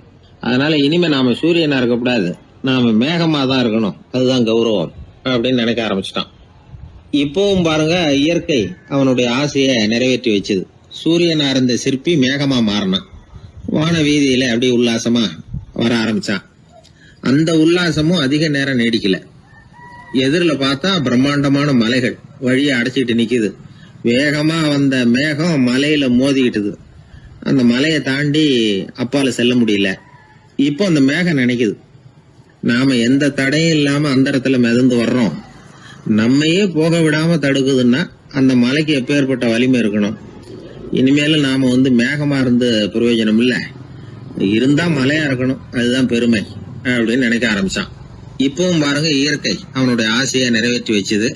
மேகமா இருந்த சிற்பி மலையா மாறினான். பெரிய மலை பூமிக்கும் வானத்துக்குமா நின்றுகிட்டு இருக்கு. இனிமே நமக்கு எந்த கவலையும் இல்லை அப்படின்னு நினைச்சது அந்த மலை. இப்படி நினைச்சுக்கிட்டு இருந்த வேளையில அந்த மலையோட காலடியில அடிவாரத்துல ஏதோ சத்தம் கேட்டது. என்ன சத்தம் இது அப்படின்னு சொல்லி அந்த மலை மெதுவா குனிஞ்சு பார்த்துதான். பார்த்தா அங்க ஒரு மனுஷன் தன்னுடைய கையில உளிய வச்சுக்கிட்டு மலையை கொத்திக்கிட்டு இருக்கிறான். ஏதோ ஒரு சிற்பத்தை வடிக்கிறதுக்காக அவன் முயற்சி பண்ணிட்டு இருக்கிறான். இப்போ அந்த மலை நினைச்சுதான், மலையே ஒருத்தன் உடைக்கிறான்னா அவன் எப்பேற்பட்ட வலிமை உள்ளவனா இருக்கணும். இனிமேலும் மலையா இருந்து பிரயோஜனம் இல்ல, மனுஷனா மாறணும், அதுதான் சரி அப்படின்னு நினைச்சுதான். அந்த வினாடியே அந்த மலை ஒரு மனுஷனா மாறிச்சு. அவன் கையில ஒரு உளி, பழையபடியே ஒரு கருங்கல் பாறையை கொத்த ஆரம்பிச்சான். அந்த ஆள் பழைய நிலைமைக்கு வந்துட்டான். இந்த கதையில இருந்து நாம தெரிஞ்சுக்க வேண்டியது என்னன்னா, தன்னுடைய உண்மையான பலம் என்னங்கிறது தெரியாமலே தாவி தாவி தடுமாறிக்கிட்டு இருக்கிறான் மனுஷன் அப்படிங்கிறது தான். இனிமேலாவது அதை புரிஞ்சுக்கணும். நாம அதுவா மாறணும்னு நினைக்கிறது தப்பு, நாம இருக்கணும் அப்படின்னு நினைக்கிறது தான் உண்மை. அதுதான் சரி. அந்த சிற்பி என்னன்னோ கற்பனை பண்ணி கடைசியில மறுபடியும் சிற்பியாகவே வந்து சேர்ந்தான் பாருங்க. அதனால நம்முடைய உண்மையான பலம் என்ன அப்படிங்கறத தெரிஞ்சுக்கிட்டு நடந்துகிட்டோம்னா வாழ்க்கையில எப்பொழுதும் வெற்றி நிச்சயம். சில பேரை இப்படி சொல்றது உண்டு, அடுத்தவங்களை அனுசரித்து நடந்துக்க தெரியல, அவன் என்ன சார் மனுஷன் அப்படிம்பாங்க. சக மனிதர்களோட எப்படி பழகிறது அப்படின்னு தெரியாததுனாலேயே பல பேர் இன்னைக்கு சங்கடப்பட்டுக்கிட்டு இருக்கிறாங்க. வசதி வாய்ப்பெல்லாம் சரியா இருக்கும், ஆனால் வாழ்க்கை சரியா இருக்காது. இன்னொருத்தர்கிட்ட எப்படி பேசுறது பழகிறதுங்கிறது தெரியாததுனால தான் இந்த அவஸ்தை. சரி, இந்த அவஸ்தை இல்லாமல் வாழறது எப்படி? இதுக்கு அனுபவசாலிகள் சில வழிமுறைகளை சொல்றாங்க. அதெல்லாம் என்னென்னங்கிறத இப்போ தெரிஞ்சுக்குவோம். முதல்ல நம்ம நாக்கு நம்ம கண்ட்ரோலில் இருக்கணும். வார்த்தைகளை கொட்டி விட்டு அதுக்கப்புறம் அள்ள முடியாமல் கிடந்து கஷ்டப்படக்கூடாது. எப்படி பேசுகிறோங்கிறதும் முக்கியம், பேசுகிறப்ப எப்படி முகத்தை வச்சிருக்கிறோங்கிறதும் முக்கியம். அன்பாக பேசினாலும் நல்லா இருக்கும். அப்படி பேசுகிறப்ப ஆதரவாக அவர் தோள் மேலே ஒரு கையை போட்டுக்கிட்டு பேசினா இன்னமும் நல்லா இருக்கும். ரெண்டாவது விஷயம், இன்னொருத்தர்கிட்ட பேசுகிறப்ப வாக்குறுதிகளை அள்ளி வீசக்கூடாது. கொடுக்குற வாக்குறுதி குறைச்சலாக இருக்கணும். அப்படி கொடுத்த வாக்குறுதியை கண்டிப்பாக நிறைவேற்றணும். நாம் ஒருத்தரை பாராட்டுறோம் அல்லது அவரை பற்றி அபிப்பிராயம் சொல்கிறோம்னா அது ஆக்கப்பூர்வமாக இருக்கணும். நம்ம பாராட்டு அல்லது விமர்சனம் அடுத்தவருடைய முன்னேற்றத்துக்கு உதவுறது மாதிரி இருக்கணும். நாம் சொல்கிறத கேட்டுட்டு அவன் தலையில் கையை வச்சுட்டு உட்காந்துடக்கூடாது. எப்பவும் உற்சாகமாக இருக்கணும், முகம் அலர்ச்சியாக இருக்கணும். மனுஷன் இருந்தால் வருத்தம், கவலை, ஏமாற்றம் எல்லாம் இருக்க தான் செய்யும். அதெல்லாம் மனசில் இருக்கட்டும். அந்த வருத்தமும் கவலையும் ஏமாற்றமும் சேர்ந்துக்கிட்டு நம்ம முகத்தில் இருக்கிற மலர்ச்சியை மூடி மறைக்கிறதுக்கு நாம் இடம் கொடுத்துடக்கூடாது. எந்த விஷயத்தை பற்றி யாருக்கிட்ட பேசினாலும் வெளிப்படையாக பேசணும், திறந்த மனசோட பேசணும். மூடி மறைச்சி முன்னு முழுங்கிக்கிட்டு இருக்கக்கூடாது. இன்னொருத்தர்கிட்ட பேசுகிறப்போ விவாதம் பண்ணுங்க, அது தப்பு இல்லை. ஆனால் வாதாடிக்கிட்டு இருக்கக்கூடாது. அதாவது என்ன சொல்கிறாங்கன்னா, டிஸ்கஸ் பண்ணலாம், ஆர்கியூ பண்ணக்கூடாதான். நம்மக்கிட்ட இருக்கிற நல்ல குணங்களை நாம் எடுத்து சொல்லிகிட்டு இருக்கக்கூடாது. அந்த நல்ல குணங்களே நம்மளை பற்றி எடுத்து சொல்லணும், அது மாதிரி நடந்துக்கணும். அதே மாதிரி அடுத்தவங்க கிட்ட உள்ள கெட்ட குணங்களை பற்றி அவசியம் இல்லாமல் நாம் பேச வேண்டியதில்லை. உங்களை பற்றி யாராவது தப்பாக பேசுகிறாங்களா, அப்படி அவங்க பேசுகிறதுல உண்மை இல்லையா அப்படின்னா அதை நீங்கள் பொருட்படுத்த வேண்டியதில்லை, விட்டுடலாம். அது தானாக போயிடும். ஒரு 4-5 பேரோட பேசிக்கிட்டு இருந்தீங்கன்னா எல்லாருக்கும் முக்கியத்துவம் கொடுங்க, யாரையும் அலட்சியப்படுத்தாதீங்க. தமாஷா பேசலாம், ஆனால் அவங்க தமாஷ் அடுத்தவங்களை கேலி பண்ணுறதா இருக்கக்கூடாது.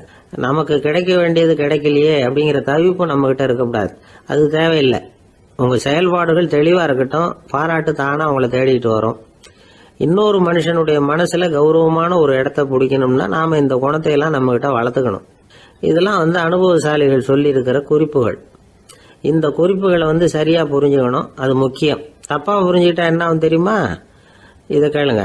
ஒருத்தர் வந்தார், சார் அடுத்தவங்க தோள் மேலே கையை போட்டுக்கிட்டு அன்பாக பேசணும்னு சொன்னீங்க, அப்படிதான் பேசினேன்.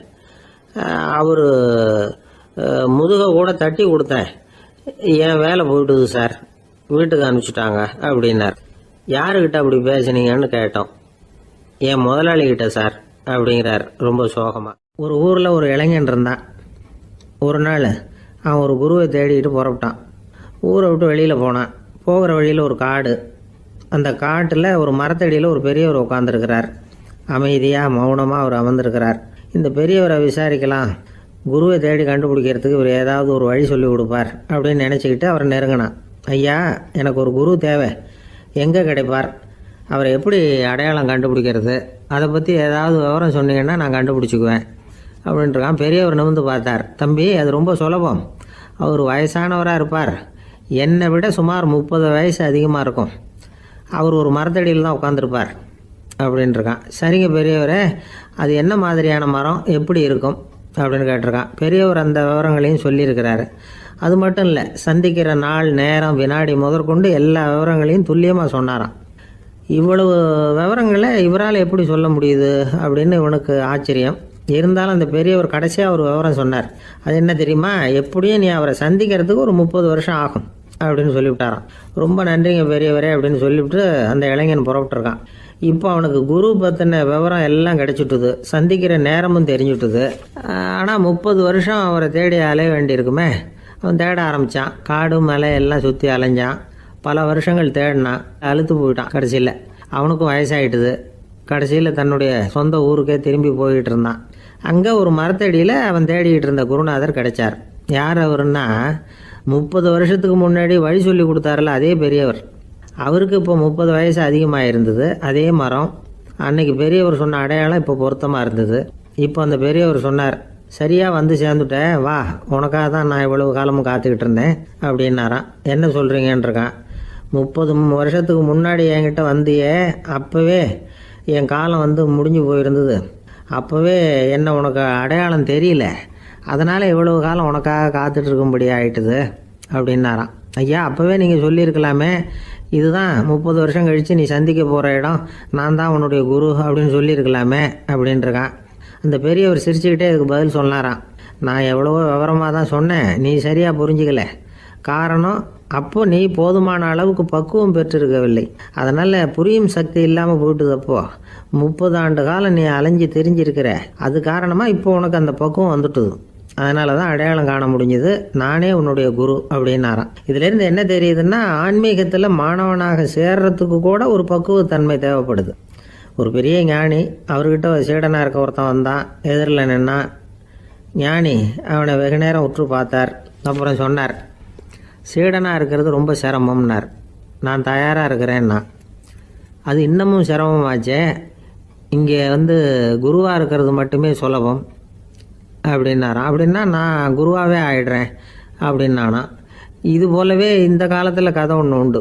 ஒரு பள்ளிக்கூடத்தில் வகுப்பு ஆசிரியர் மாணவனை திட்டிக்கிட்டு இருந்தார். டேய், நீ 100க்கு 10 மார்க்கு தான் வாங்கிக்கிட்டு இருக்க. இவ்வளவு மோசமாக நீ படித்தா கடைசியில் மாடு மேய்க்கிறது கூட லாய்க்கு இல்லாதவனா ஆகிடுவேன். அதுக்கப்புறம் என்ன செய்ய போகிறேன் அப்படின்னாராம். பையன் தலையை சொரிஞ்சிக்கிட்டே சொன்னானா, சார் அப்படின்னா ஒன்று செய்கிறேன் அப்படின்னானா. இவர் கேட்டிருக்கார், என்ன செய்ய போகிறேன்னு. வேற என்ன சார், உங்களை மாதிரி ஒரு ஆசிரியர் ஆகிடுறேன் அப்படின்னானா. வீட்டில் வந்து விளையாடுறது வழக்கம். மரத்துக்கு அந்த பையன் பேரில் ஒரு பாசம் உண்டாக ஆரம்பிச்சுட்டுது.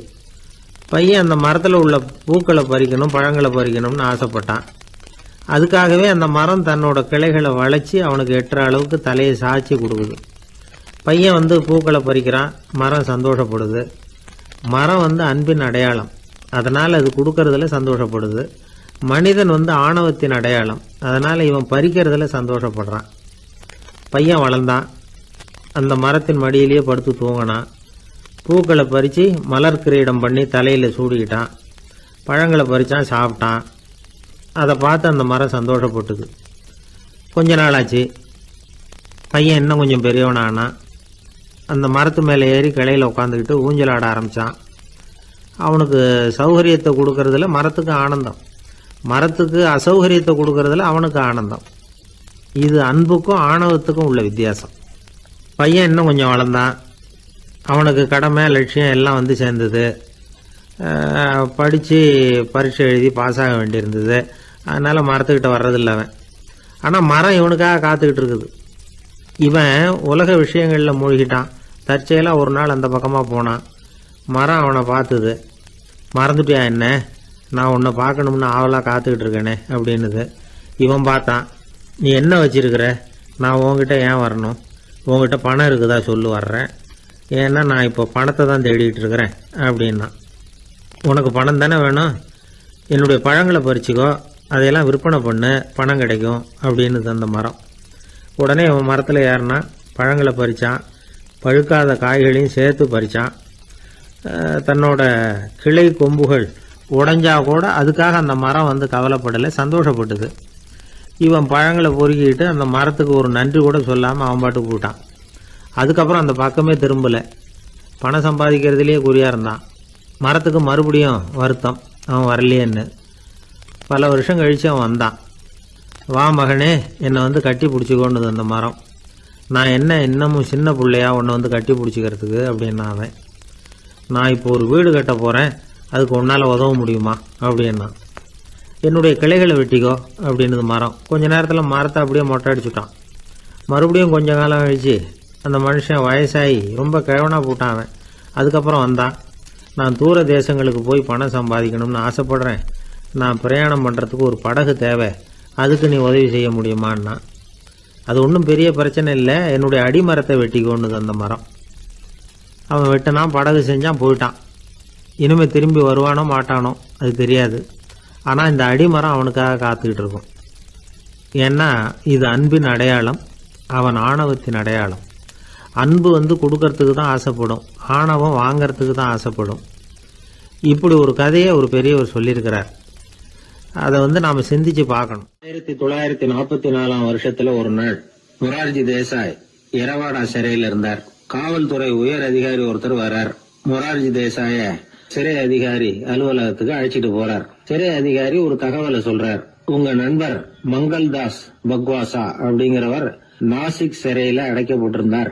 அவருக்கு உடல் நலம் ரொம்ப பாதிக்கப்பட்டதுனால அவரை சிறையிலிருந்து பம்பாயில உள்ள ஹரிகிருஷ்ணன் தாஸ் மருத்துவமனைக்கு கொண்டுகிட்டு போயிருக்கிறாங்க. அவரு உங்களை பார்க்கணும்னு ரொம்ப ஆவலோட இருக்கிறார். அதனால நீங்க பரோல்ல போய் பாத்துட்டு வாங்களே அப்படின்னார். நிபந்தனையோட போய் பாத்துட்டு வரலாம்னார். தியாக செம்மல்கள் பரோல்ல செல்றது இல்ல அப்படிங்கிற உறுதியோட தான் சிறைச்சாலைக்கே வருவாங்க. இப்படி இருக்கிறப்போ மொரார்ஜி மட்டும் பரோல்ல போயிட்டு வர்றதுக்கு எப்படி சம்மதிப்பார்? உயிர் நண்பரின் உயிர் ஆடுது அப்படிங்கறத கேட்டதும் உடனே போய் பார்க்கணும்னு ஆவல் தான். இருந்தாலும் வரன்முறையை மீறி போய் பாக்குறதுன்னா அது தேச பக்தியையே அவமானப்படுத்துறது மாதிரி ஆகும் அப்படிங்கறத அவர் உணர்ந்தார். அதனால நான் பரோல்ல போகிறதுக்கு நான் தயாரா இல்ல அப்படின்னு சொல்லிவிட்டாராம். நண்பருடைய கடைசி ஆசைய நிறைவேற்றுறது உங்க கடமை இல்லையா அப்படின்னு கேட்டிருக்காரு சிறை அதிகாரி. கடமை தான், அதே சமயம் என்னுடைய கடமையை காப்பாத்துறதும் முக்கியமாச்சே அப்படின்னாரா இவர். அதுக்கப்புறம் அந்த அதிகாரி நிபந்தனை இல்லாமலே மொரார்ஜியை வெளியில அனுப்புறதுக்கு சம்மதிச்சாராம். அப்படி இருந்தும் மத்த நண்பர்களை கலந்துகிட்டு தான் மொரார்ஜி வெளியில புறப்பட்டாராம். பம்பாய்க்கு போனார். படுக்கையில நண்பரை சந்திச்சார். அவர் ரொம்ப மோசமான நிலைமையில இருந்தார். உடல்நிலை கவலைக்கிடம்னு தான் டாக்டர்களும் சொன்னாங்க. மங்கள்தாஸ், இனி எனக்கு வாழ்க்கையில என்ன இருக்கு, நான் இறந்து விடுறதே மேலுன்னாராம். மொரார்ஜிக்கு ரொம்ப வருத்தமா போச்சு. மங்கள்தாஸ் இல்லத்துல இருந்த சமயத்துலதான் மொரார்ஜிய கைது பண்ணாங்களாம். அந்த அதிர்ச்சி தான் மங்கள்தாஸ ரொம்ப பாதிச்சிருக்கு அப்படிங்கறத அவர் புரிஞ்சுக்கிட்டார். இத பாருங்க, விடுதலை போராட்டத்துல ஈடுபடுறவங்களை கைது பண்றதும் சிறையில அடைக்கிறதும் சகஜம் தானே. அன்னைக்கு உங்க வீட்டுல இருந்தப்போ நான் கைது செய்யப்படலைன்னாலும் இன்னொரு இடத்துல நான் கைது செய்யப்பட்டுதான் இருப்பேன். அதனால அதை பத்தி நீங்க ஏன் வேதனைப்படணும்? நீங்க தைரியமா உறுதியா இருக்கணும். அது மட்டும் இல்ல, அது வரைக்கும் மருந்தே சாப்பிடாம இருந்த மங்கள்தாஸ மருந்து சாப்பிட வச்சாராம். 2 நாள் அவர் பக்கத்திலே இருந்தார். அதுக்கப்புறம் பெரிய டாக்டரை பார்த்து மங்கள்தாஸ் உடல் நல சம்பந்தமா விசாரிச்சார். இப்ப பரவாயில்ல, தேறி இருக்கிறார். எப்படி இருந்தாலும் இன்னும் ஒரு 6 மாசம் தான் அவர் உயிரோட இருப்பார் அப்படின்னு சொல்லிவிட்டாரு டாக்டர். ஆனா அதுக்கப்புறம் நடந்தது என்ன தெரியுமா?